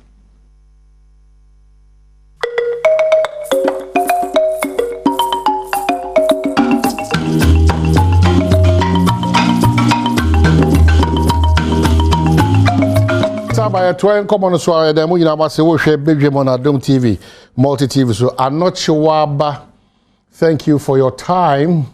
So timni edin komo kama say bra so say de person mujumedi no yetimi ede ebro na ba for so nyame admira beta wachi ewo Konongo this weekend. Nana ba for oye wasi that's my senior brother. Oye wasi nti ebe beta wachi ewo Konongo. One also free awanoni abanyina no sabre yemamu nyina akwaba semo be celebrity the late Gabriel Kingsley Brimpong donor friend father Rudolph 97 years nti onyame di chair Konongo this weekend yebeko na yakota ebusiafo echi yedne tompem on the 7th of May ewo OTN block C15 Konongo na afi ne ufu somo no Gabriel's Catholic Cathedral ewo Konongo ebe Konongo market na ekoye ufu somo na afi yakope ne crack be na afi ne crack ne busa for Saturday 7th May ya memende ede ewo Konongo social center 1 p.m. to 6 p.m. nti enhye so na BBNT miko kama emfa yenko tae ebusuachi na PSK Gabriel Kingsley Brimpong Father Rudolph yenko tae na chi emanu bi ene Yera John Kujo Brimpong wa film ka say Madam Angelina Brimpong Okumase Mr. Raphael Brimpong Accra Madam Faustina Brimpong ewa Accra Madam Georgina Nyako Brimpong Italy Madam Rita Prempe Brimpong UK Mr. George K Brimpong Kumasi Mr. Lawrence Kojo Brimpong Belgium Mr. Alex Francis Brimpong Italy Mrs. Lucy Brimpong Ose Aye ewa UGMC Accra. There are for pledge me Omayene Kwabna Santi me afuni. I'm proud to be an Afonian. Michelle said the Ebema Fumpuntu ne kanko etimi akoso no medi so nti fa so din hye ho me na educhumwa mo sa papa bi Kenya se hima me akire so ahima papa bi nti wa fa odin hye ho no na afi ye nto ayen komo so sa o hye sa abone wi a the bigger picture is Ghana na we di Ghana hye so na bibia da che hene mpacho fa me kwa afo ehyen na elodu nua free ho no Yerua George Boachi our original minister Mr. sa loading we no entwen ma your name mansa me the aye Ghana ekose na esem sa ka cho na mchwa agenti wa oni original minister wa hafu bia na George Boachi o se sa mfonyi na Presla na dachi hin de betu TV news ya no onhwe na ontu hu anamo if he says the yet na sa na tie dia emwa se ebi munuhwe ebi si kwan ebi sesi kwan so elodua manabro so you know already you know this in where you call mo twitwa na dodo na illegal ti era Boachi me say say overhesa mfonyini ya mejiri se bi adu aso e hodada make sure say obetimi ama sanity a prevailing wo ahafo na obi betwa nua wansa fa problem ansa fa mbre it's very very important na hwe so se betwa ne kwan so edua na ye twa no ebetwa ne kwan so na bibia betimi akoyi ede amai meaning say that in any press line for you know already if we can watch it before me introduce to Madesha or Martinez here. It's very very important the era George Boachi Mr. Obibre and for you need that so make sure so but more than two sa na more it's very horrible electricity lines and post lines be na we na emunito kru no bi so wo a afi ne be nyame na de manyame na agi how and way in so okwa mu nyina nti we no muni measurement bi o kai na manom di dua na so no wo piepia e post ni wires ni ko wiem how for we are better off than some of these things where ya kwa mwenye papa da we ekosesi kwanswa and regional minister to anamonko shameful to anamonko you know maburu no so amo sa bia ho no so no mo so monya crowd se mo so no ka bi obetu sa na mo we anya papa bia no monya crowd mo stop car no na mo assembly ni ndiri yeah we are fed up with some of these things You know, be a proud Afro and protect Afro and protect Afro's interest. It's so important here. Quite to be ordinary them. A money to be dance or the problem number. The enquan every more for in your could do some paper. You know, it's too much. Madam was say we are back to the studios. Here Miracles Dennis Abuaje, Director of Local Government, Watanase. Local Government and Decentralization at Tanase. Read him say Sabeka, former ambassador, His Excellency Sam P.L. in Sabekano. Dennis Akwaba. Ghana for we don't respect zebra crossing. We try to call him say kaka ne ball. I said wow. Be a pentem. Obi zebra crossing. On my own, say almost about 80 to 90% of car accidents in Ghana a lack of patience. I'm surprised. Make sure it's only body we are saying. What do you mean? It's now mostly accidents with head-on collision. And as I tilt off the road, and as I bobina. Now, only panic that is the only spot I am managed to meet me at the across the quay. Ordinary Simukana, and I won't say they intend to cross the car. Who can on cross the car? Now, Busa and Patrol, Debbie. Or Pejawa to baby can win and cry. I say Ghana ha, and Rabba Kwa Yina, to me this way, and be in Sunny home in a public toilet. Maybe a Joshua, male and female. A Hong Kong. They are coming in our we were necessary, will be boom runners. They are coming in a holiday, male and female in there. So be I no cry, no, but the core. Yabatia says a mind chichiriano, so I never win the build up among mine to me. Also, when I last, I think about 2 or 3 members Casa. Say it's very important. Say you discuss all these national issues. The better citizens and so along. Because mudu do ni na say ni na abide responsibility. The zebra crossing kwano say car no crowd my cross no me the boni pa na abide responsibility abide sa na nipa do na ya junya de bia me ka say the way it to me rising up see demonstrations at your political class. Sanka you to me rising up. Na ye fight cankers and ketenkete bia. For example, Ghana ha obi ada to ni trim say wokoye bibi. Na say ade a obekona AQ nipa bebrega. You found no tia. You found no tia. Nto obi e kwa no pa no obi e kredit ko do kwakutia. Nto me koro na mu nyina akra so da matua. Na bufu aba ho na dede ni bia because be a shortcut it will be am we the 1000 amako obi atua it will make 1000 answer mo delay na yen tokwa what is say you do BC you say do BC dwane you say all manner of the impersonation me say Nancy about 2 weeks ago obi ko find me picture no dey create Facebook account na we clone send them details in pepe nti wo no send no message e friend me honorable Dennis Abuaje na me recruit nko for immigration. Nti mesa no momo nama send 1,000 cedis cost. I don't get this thing. Na obi so afford for you. I don't know. Na dey you say what fall you na fe na offer obi say wa. Because there na because they are too tribu. Yeah, that's the only means. That's the only means. You know people they okay, obi baba me call immigration mate mama 10,000 dey for na immigration mama me 10,000 na me 10,000 mama immigration there na me call why na me call say to be catch us na otu 30,000 mo bi so the call yeah 30,000 and I keep telling people but a mentality that sheni trim say but if we don't reorient because yes sir maka say amemo no koye say be John Mahama ne say na na dan kwaku fado these two personalities obi awo edisuade hu no papa but yen so o mo drag you along no because na na tisui oya hihye nyina ewie na ya be implement ya enforce na ya hwese be decision so ya ntimi anya ho adwuma e cost 90 go to wuji de say Ghana ha Minister of Interior ben MPP o NDC o hwan e na obeka say oye recruit na oje talent na eno dey but that's why I'm asking me say so I just say tuya and they pay yes tuya na say media make me say victims they pay school a year you can what you can school placement you can me say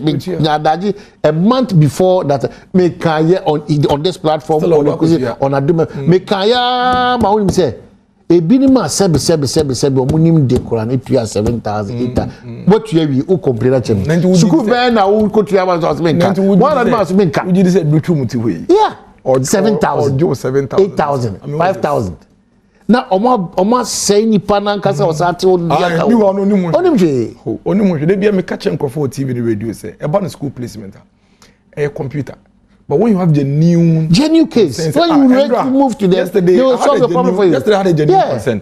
There's a little girl, I think I say crime can say more simple. Or say your neighborhood. Parents near squatters near there.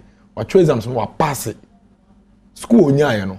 I'm not be seeing all the way Benkum secondary school e me constituency. Onya dey. Na kwala nka so ba wo. Kwala na emi no be ma ba ko ba ko. Parents dey to mutim that say omo ma kwala no enko school. Do sad na ko kwala ne wa say case. Osanso ye dey. Nti no wa say case. Nti abi musa kwala ne na mo a. Endo mi say mi sale na kwala ne go school. Oh.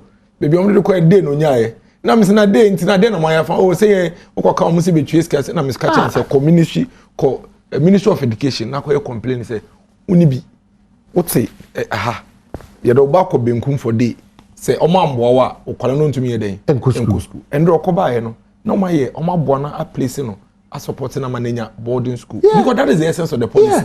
What is the point if akola no say enkran ha no enya Benkum secondary school day parents ni bi na say wentumi afa akola na enko school ha what is the point okoye no the ministry listen to ne consensus no say e genuine no mahwa ya ma no obi so wo ha wonya no hotwom wonya e friend say good school wonya boarding o say me pay me pa Judicial college enti no me kopo bi akwakotua bribe ma no na bribe na wotua enti why na wo de sa bribe no e kwa ma no ne ya jiwu sikedi aso ma hene ne kwepa say your mindset you know it's just going down and shifting responsibility to Abayembi also said this is the responsibility of a certain particular group of people to ensure that maybe you know any the development of my area and the crash it's worrying. Yes you can yeah politicians so yes so you can so I just say and assign ma we nyina aba because yeah so your corner your kwakwa your campaigns na it's as if the nipa ne person omo ti bia whether eno na ye practical reality or not no e person ye catch omo mani enti no na wo your campaign also na me baby o na oba be ko school na say ahwa also me hama so nim say wonu tu uni ada bi asem bi wo ha de bia meka a lot of us politicians we assume a certain power that we don't have yemu bebre you assume a certain power that we don't have me to me minister of interior me to me found police enti bia when we say na miracles me to me found police into my copy abon so be say o fan di rem wako baby o obi say ne ba o person ne ba ye adwuma bank of fan we governor of Bank of Ghana one are director of HR of Bank of Ghana o say fabrem enti we have created an impression in the minds of the populace. But it's eating us up too much. Yes. And you're dangerous. Yes.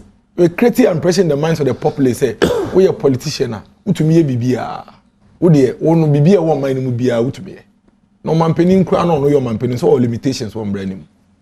So and that is what is causing a lot of the problems that we are facing today. Because if we don't change for 2 days the Maka two sides conversation on this e-levy introduction. Osha e-levy introduction now. Clearly when you are introducing adebia a new biano some of these infractions or some of these things no it will pop up. It is just dependent on the agency, in this case GRA, to ensure say education and then rectification by but go on social media and look at how all of us we are throwing it at ourselves and it be quite genuine concerns it be a fake it be nimunya papa and all those things and we're destroying ourselves. We're destroying and I'm asking myself that is that what we want to achieve as a country Ghana, you know say when you say yes so 100 cedis the 100 cedis is free the aka ni nyina na obi to between send 100 no more man here we are no send 10 cedis they say that means in the day why 110 the 10 cedis no send it na ya trust say ubi to tax see no screenshot on say must say 100 cedis cannot be taxed but me attend it because that's the conversation I'm having. I'm saying that as we speak now until the court decide as otherwise Ghana has decided that e-levy come it is seen to be a baby ano wa mo ma sin to no yentime rectify sin to na say oh man and we are traveling and always coming back to say oh na okoha and say na oba and say na we say and a lot of things as a country we have come to institutionalize propaganda lies. I mean, first thing we used to lie about falsehood, misinformation, disinformation. So long as we feel say ebema will be in a political advantage. And even those who are not part of the political system on the cramp or can't unsuru because when you can say a top on here, there is always a political class that will come and back them up. What's a political class? You say numbers. Into my hand, I can be. At the end, I bet me a bomb. I know cry. Oh, the my hand, I can. I bet me a quote here in this idea. MPP for in alternative. I bet me a quote here MPP there. And this is for in alternative. What therefore need to film? Ghana how therefore need to film? Or be a DNA. I no be great to be called the police. Akwa channel. Police here in the Jumano. So long as a nipano, I can say, and I say, na Ghana for na mumbo amena. Okay, na obiye dinichi. The people, the political class are always monitoring the mood of the people and always, hatching onto it. And nipano so hunsa, and almost they also taking advantage of the system. Last time I say, I can say about civil servants. And the technical people in our state agencies are I'm telling you, Ghana, so for the test report, that's also come. A lot of the issues that we talk about, 80% in your political class. Because, maybe as MC, time I'm a tea officer, say, maybe sign a check. MC, me who check and put that. My entire 4 years in the office as MC, me who check that. Me who check book that. So what you say? So, ube to me, I withdraw a cry, the district assembly. MC no so you no se munko iska. Finance officer, no coordinating director and sign a check. Before a finance officer no coordinating director be sign a check no. Just a budget for akoyo processes internal audit for assign it. Bibi answer. Until how can you ever sit somewhere and say yes we yeska. No offers clarifying. And that's how we have been communicating. Yes. All of us. Only access to the money. He has no access. Minister B no assign check. Mind way. So what you say? But of course, yes, you're orienting populace, in a certain way. The people who are behind the scenes now, actually executing your on the ground. You're free. A sikafope work room your politicians, your technical people. They are technical people. They are not politicians. They work with us in the public sector. Obi to be so in a share a crack it one and see obey your politics. When you know who directors no, who chief directors no, who head of these institutions. So what you say? But nobody talks about them. In fact, when there are even issues that involve that's also PAC, Public Accounts Committee. You hear some of the issues. Technical people no thing some be. Here said recently some of them were even arrested right on TV near the The level of rot so among, but nobody is talking about it. Cover, the veil be a covered system, and highlights only the political class. I agree.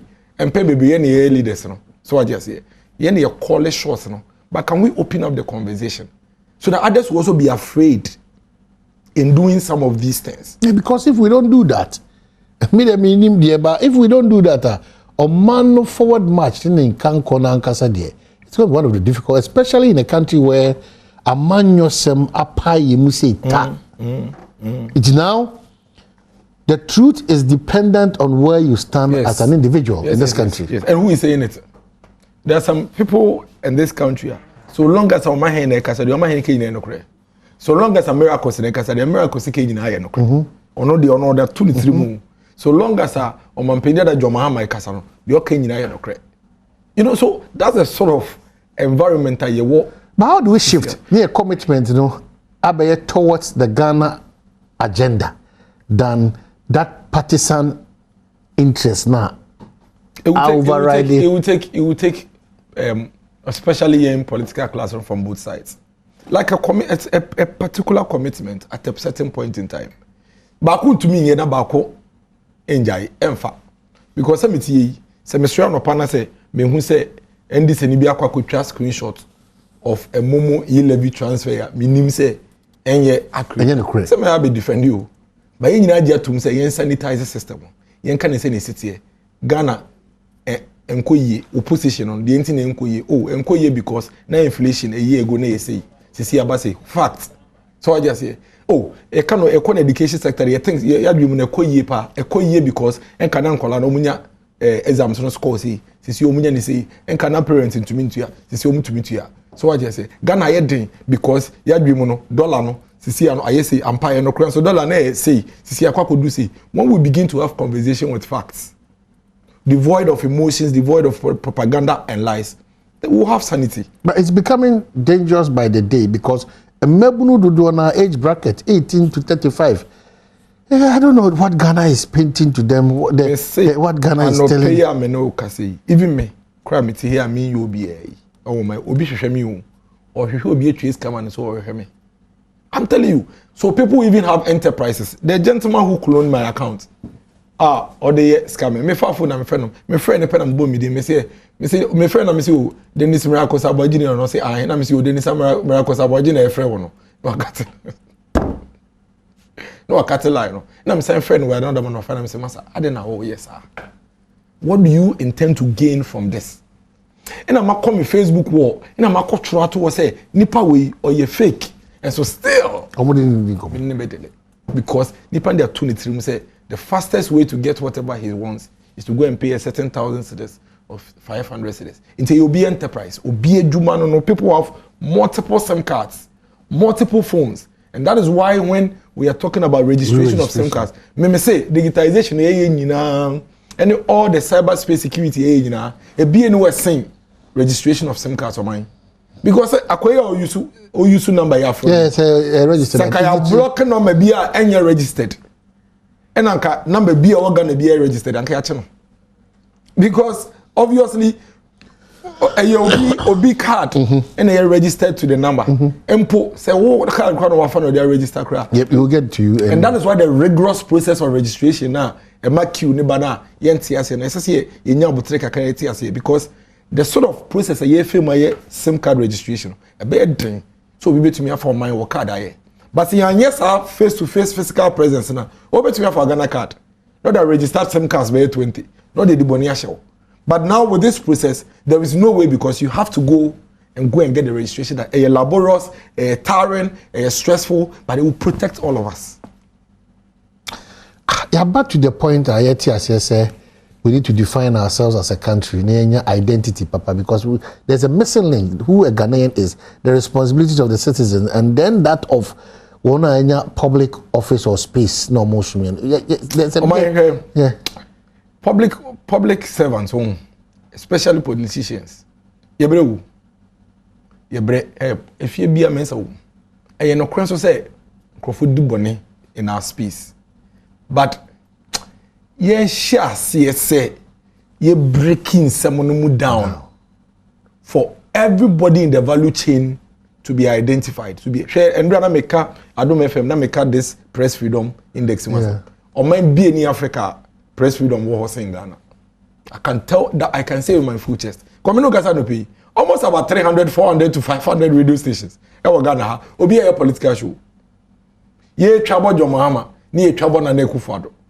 Ni trouble we ni trouble media people na media people trouble politicians ye be radio phone lines but on my back we Africa ha ye betumi aka say sad we cause we Ghana on my ye were excesses a lack of professionalism amongst some stakeholders in the masanya maneba police for ye akọ baby ye demonstration media for ho won so bo media tag o person ko nechi a ka che so ko nechi kakra boko oh kwachi. My friend, get out! My friend, get out! Leave this place! You know what I'm saying? You're music no.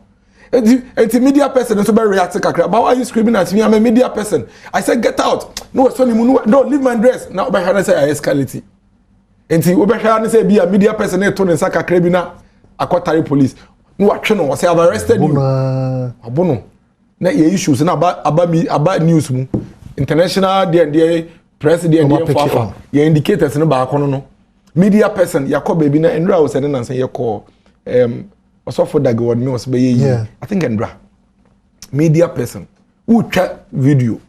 And I saw in catch also you person pictures in a day a solemn event. One and say the person be a bedding a back capture video any BBA. If vice president buy a crowd, me so catch a vice president crowd photographer say you pay pictures. I can't see you what's no and I want to 10 we have fun phone. And I also all capture ultra. And I saw phone and I saw phone by so. But I've told you, say this program we don't want images out. Can I please escort you out? Into we know in case another event be here. And ya saw phone and ya sorry they. Oba you phone. Make I say intra. Now then I have seized your phone. When I'm media person I say trouble. And he seized me phone. And he bubu me phone. But you were unprofessional. You were unprofessional. You were at my private events.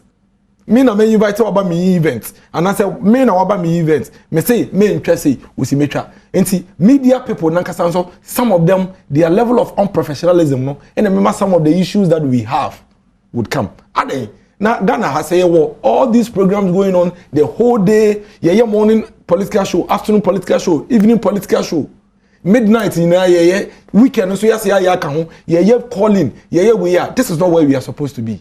It is because of few issues.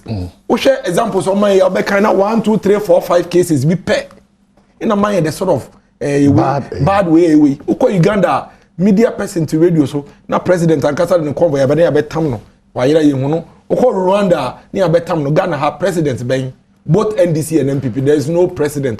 Meme Dennis, to be a case was suppressing media freedom. It is the lack of professionalism on the part of our security agencies, on the part of the journalists themselves in the escalation. Here, your friend is saying, Nancy Kaka Edriadi and DSM by route hereby. So, Jenia Obuko to do Geji, and politician and catchers or Kwabuko to Jenagage and shoot. Be a media person incredible. And I hear more some and a police as our question more with you question until politician bono. We need to begin to call out some of these state institutions your politicians so that Sanya may be saying on Bejana my dino and what say me who rank and we be a one raho because we have a lot of freedom in this country. Ghana. Obi any Ghana ha obi to me I can say this be for political expediency. This will be a political expediency. Kotogo na kohe, ko Nigeria na kohe, Ivory Coast ya ko na kohe. So I just say Ivory Coast ya ko na kohe, ko Nigeria na kohe. Almighty America crampo, Almighty America. Report in 2021 it say close to about 122 media people were molested in the United States of America. Okay, so the cripple back on so hard, but my acknowledge say our former ambassador to India, His Excellency Sam Piali. I'm surprised because on the time they or the year you might have the council meeting. Council is the case, right? Yes. Yeah, because I was informed very late. Okay. And I thought of taking off. You are winning. Yeah, yes, but thank you. Thank you so much. Yeah. Give me. That's what you keep telling me. I'm a short day. Say we can not watch me. Your Excellency, thank you so much. Thank you. So I'm a kind.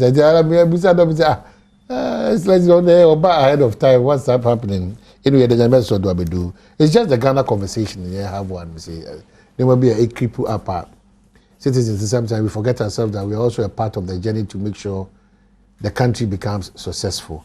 And again, we are doing certain old things. And the latest one was on this e-levy, being tolerant to ourselves as a country. Odi adefo fraba, minya shortfalls. Normally we challenges we eba. Yes, a mekana will deal with them. Never should deal with them.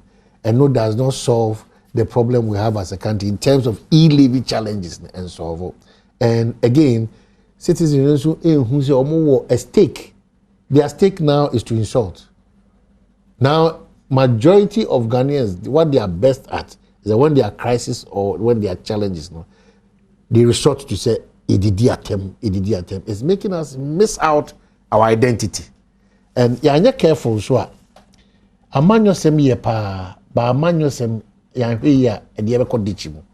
we are trying to unearth how some of these things, make the Ghana agenda, and then others will follow suit completely. Meaning, what you have to say, baby. Na mempachaw because I am on taka the betime yeah. Na asema is that you me our man in my position 100 dada. Yeah. Only that me position in there. A man wo hwa ansa na fusuban obesi nim so nko ye nkurasi na be be ebo asafo iri so man ni hwa sa fusuban no eni ho so what I say this onya kwhye fusuban no na wototo ayampia na wo kekanse hunu na wo kekanse mehuya gensi wukuru na wo mu na ebo asafo no bewi obekofie when I be say so why are the people and one are the people. For me, Ghana is more and must be more important than all of us in this country. And you agree with me? So a man who or see here change baby or aduminti. A man say aduminti. A man for na kasa oh kotina ho na som ye. What you say? Obia friend say me buy away. When one entumi fan ho asa makotina baby amitra ye osum. You cannot do that. O man penny ambassador obia entumi. This is all mine no man kwan. What you say? There's a kotina ho wie. That's a afraid you would done with him or mine. Ade ni say wo fa. Asama ni say wo ka. What you say? Not just say your problem. You live by it has been say government the policy about NDC against, all right, and the fight is between them. Yeah. Not because of the merit of the argument, but because of the numbers, number play. Yeah. That is what we saw from January. Say OBS kimu so we no man so now they are bad there, and totally ignoring the people on which the e-levy of the policy will have impact. Yeah. I have seen your market service at Adom FM and other television stations. The market women who are going to be impacted, and I say market women in the one by implement this policy. Say be you, say you, and I'm a boy. Na woman no e complain say adia no ye ntiase. Woman complain say adia no e ba ha yen. Yen say yen ya ko school na enimu nwoma no ayo wa ban mu. Yes oh eye ma ye. Oh Ghana phone dua tax. Inti we no be all inclusive. Am obi atua bi. Amanyene Ghana phone dua tax. Etua. Ntoko de down. Yetua Ghana for tua tax. And one is say the cost of governing this country a madness. The cost of managing this small country no a bodam sem. Here a friend say Oma ye from say aban adwuma for penny for. Physical omo je. Me know what your office. We are chief director and as we are managing director. Me accounts, I see whatever goes through me. Your economy increase at 4%. All right. Now, who salary you know? The editor watchman, a friend says security allowance, a chair monthly salary. Is that the equity and equality we are talking about? Both NDC and MPP, I mean, you know what my stand of it. And so, who say the cost of running this country far above our means. The cost is far above our means. Of course. It is Premasem. India, one population India. India, it is say. A dozen one broso. Delhi grand population, I say. The whole of India, so one population, the whole of America, one population. They have only 7 Supreme Court judges. Are you following me? For 33 million people, we have how many Supreme Court judges? Almost 13. Now, almost so Kofia, Obiad in the salary beko. What you want to say, allowance say no, and also at the same. So if you have 13 Supreme Court judges, many Court of Appeal judges, and the High Court judges, what does the state justice band here deliver to the people? All right? Now, look at our Ministry of Agriculture. How much money, and yes, they want more for budget for agric. Right? Agric. That make a massive say. One seminar, I know more, say the Scanama farmers are umbebian toes if you are commanded by Sinclair. This is the problem we are facing. It's not the NDC but the MPP. The cost of managing this country is so outrageous. We is Supreme Court, we judges now. What about Council of State? What are they state council of what? Among Penina Elko Nabemun, when them crop as ministers. Yeah. So what is the Council of State dangling they're doing? And the Article 71 office holders. Office holders. you know, say you can say young Pelmu and you won't draw. The best ever Casacasane, Jacopin Pine. But you've raised a very good point that it's not about the NDC MPP. No. The cost of running this country is total madness. Madness is total outrageous. And say, ye Kojisika, what is my hoodie? Ye Kojisika, ye can first, ye can total revenue na boom. Now you share loans na dia Kojina, a certain percentage to go to salaries and wages. All right? So, all the many people that are appendages on our government, okay, that special assistant, what assistant, no. In a way, a form of employment. But government employs people for a certain productivity to contribute to the national quota. All right? Now, but if somebody sits somewhere where a special assistant, meanwhile, there's a chief director in the company, in the organization. There are other directors. So what is the special assistant coming to do? Well, no, we are not a free tech and you have the special assistant because we're politically loud. You have found the special assistant. What does he know more than the chief director? Impact Ben or yes, sir. What does he know more than the chief director? And invariably, we politicians give each of such special assistants, what? Vehicles. You have to be chief director, you have to be a man. So go to your ministries, one common ministry. You see a galore V8. And you know the cost of one V8? Yeah. $175,000. If you are living in such opulence, how do you get money, to invest? So as a man, that's how we've lived. We've lived. And I like the way you pose the question. So now what we are doing is this. We are living on misinformation. All right? Whatever NDC does, they have to find communicators to come and talk about it. And then you make things say, downgrade, upgrade, if I say downgrade up to a position. All media people are coming to justify. No, for America cry, say, America say. That is we're not talking about America. Ghana. What we are talking about is Ghana.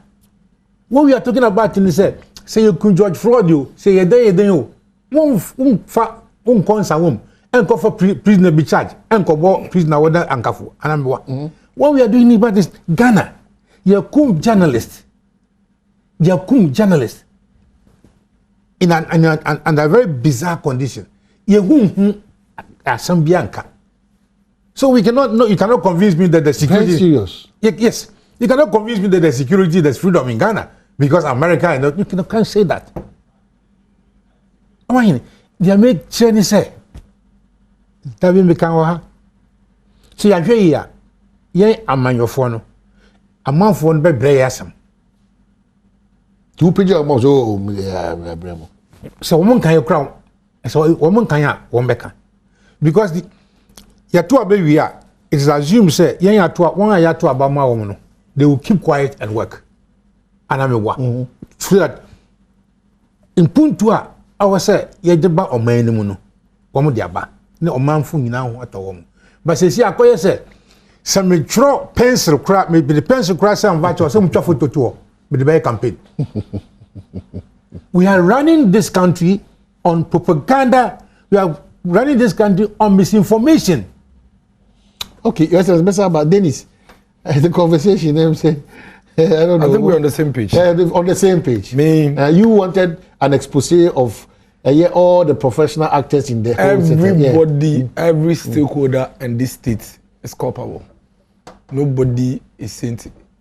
Is a saint in this conversation. All of us all of us. We are all culpable. The only difference between those of us in the political class and the ones who are not in the political class, say you're the high to yourself. Now even private people, private businesses. You two Petros amanonia. The next 2 days, no more to Petros. You so a move for me. Neither so did you buy a better composition by here.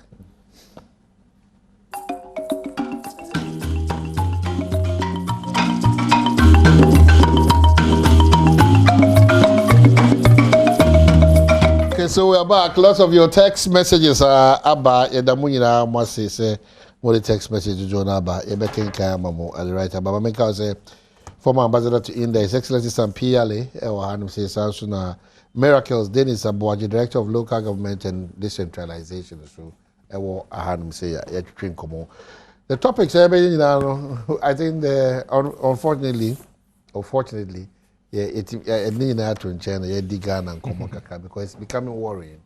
Said yeah, on my Ghana and New Mexico. There's more worrying, especially when you can define to do that exposure no amanone akusuku amanone ehu amanone say the name about community because Judicial be blending with the Ghana identity no. They will get the best for us as a country. Yes, I hear and the mindset Ghana for yeah. You know, say na make a miracles, no far in Ura, no what to training form.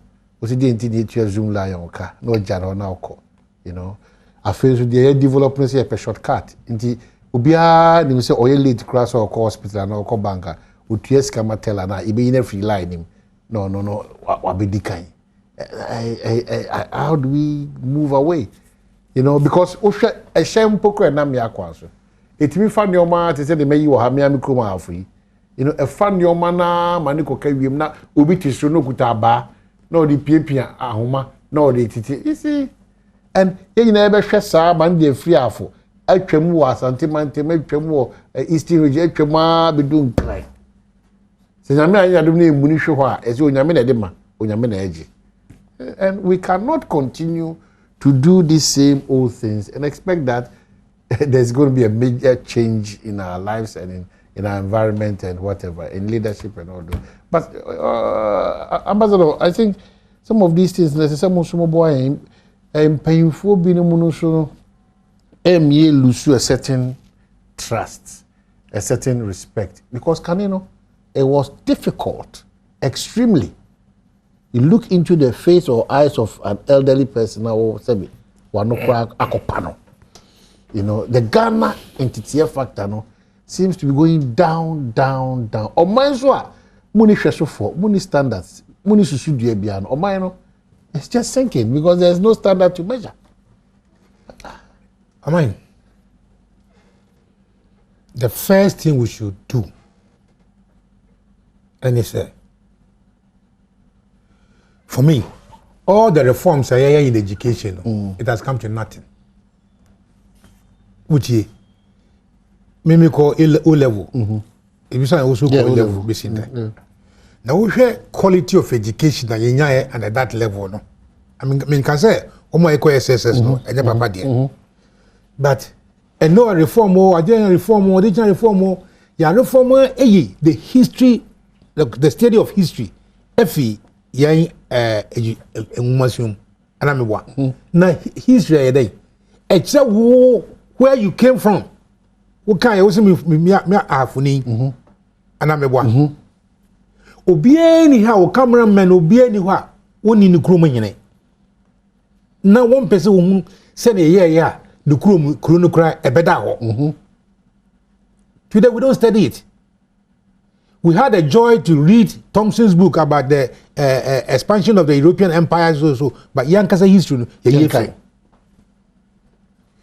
more from who say na cultural studies. Cultural studies. Amambre na amanyosem ye kire and then you are equating that to dondo, playing dondo in the for assembly. Japanese for, Chinese for, India for. They use their local language.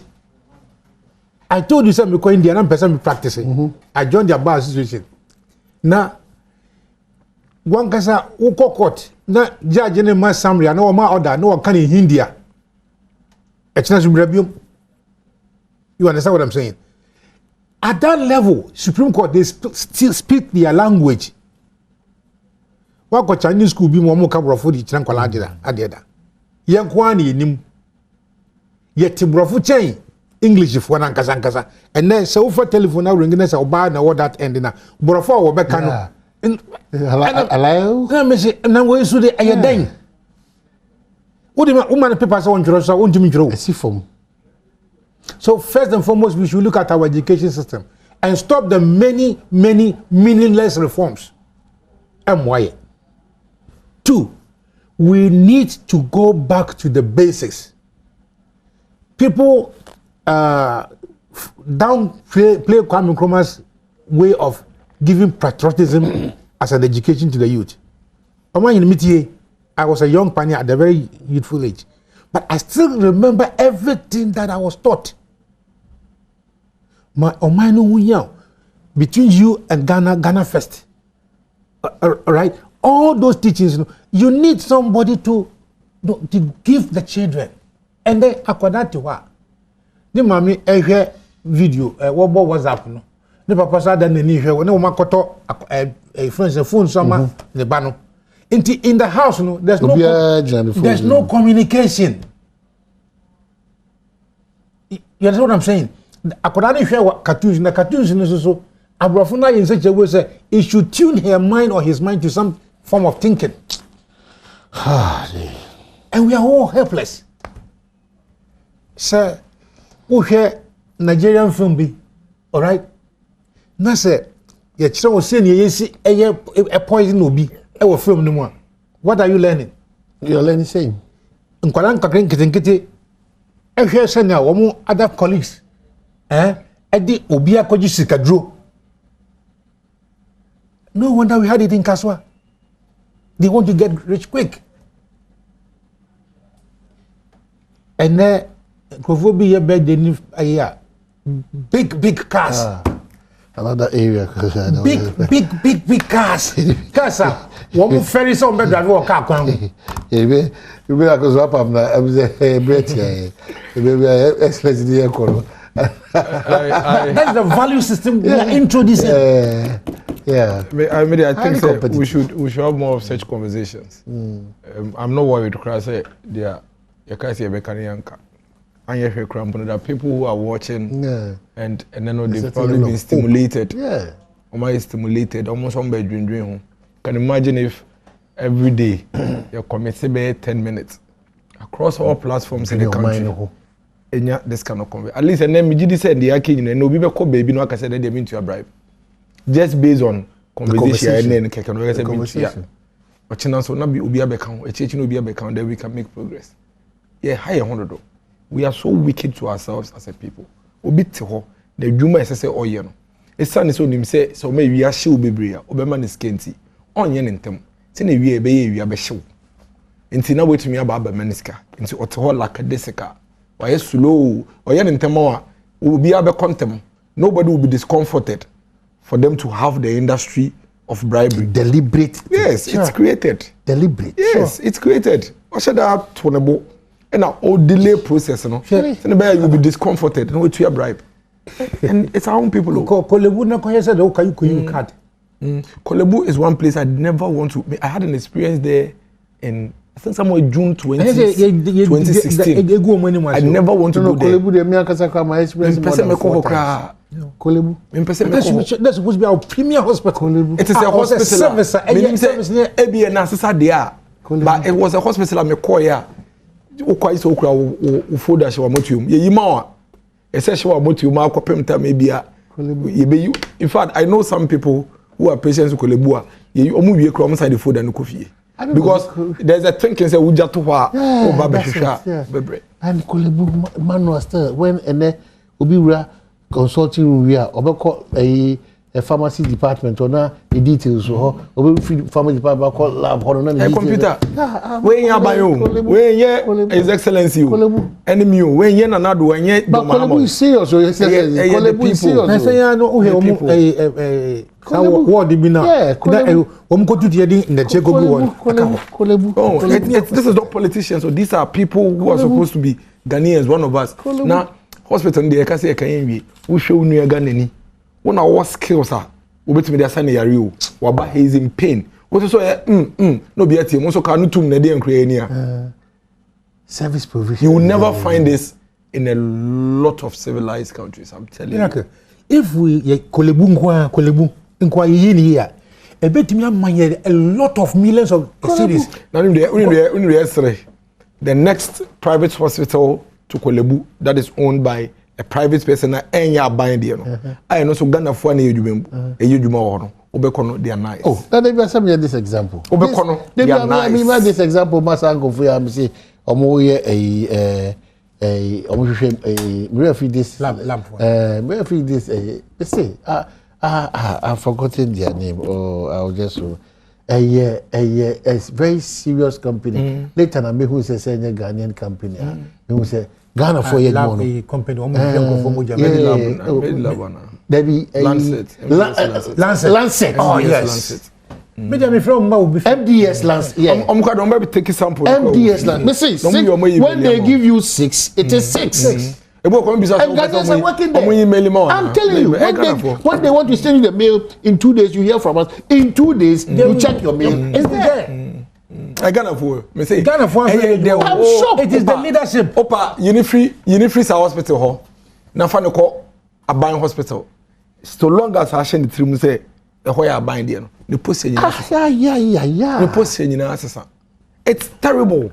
So what I say, and these are conversations that we must have, whether we like it or not. Because all what you have done from 9 a.m. to 12 midday is to look through your lotto papers and just work it out without anything. No, about 2 WhatsApp banks. Ura buying bank. Now ura private banker. There's a clear difference. To be called back. Now see, I'm buying banks back. Let me delay mu. Time I say me call member of school. Now tell her no. O share back one. No sorry. No akwechi onim de okoye. No akobu nsuo. Na nante ekro de be nante free ne way mu kibiko onim akono. Na oye osanye baako bi ma na ne colleague bi abeja n'echi. Na waka bi egu nasem. Na o masre. O masre ya na wabɔ ne kakra na okɔ. Na otewa na another person e de check bi afa echira bre no. Na we process here no. No de ama no. Na okɔ. Obekɔ de akɔma another customer no so abawo. Ono se the let's be that miracles be that. Come here. It didn't used to be like this, wouldn't it? Yeah. It didn't used to be like this. It's getting bad. And no government service there. Yeah, government service. Yeah, that's it. Let's learn our lessons. Let's change Ghana. Ghana, a chance we move. We don't even. Yeah, come on. Me too.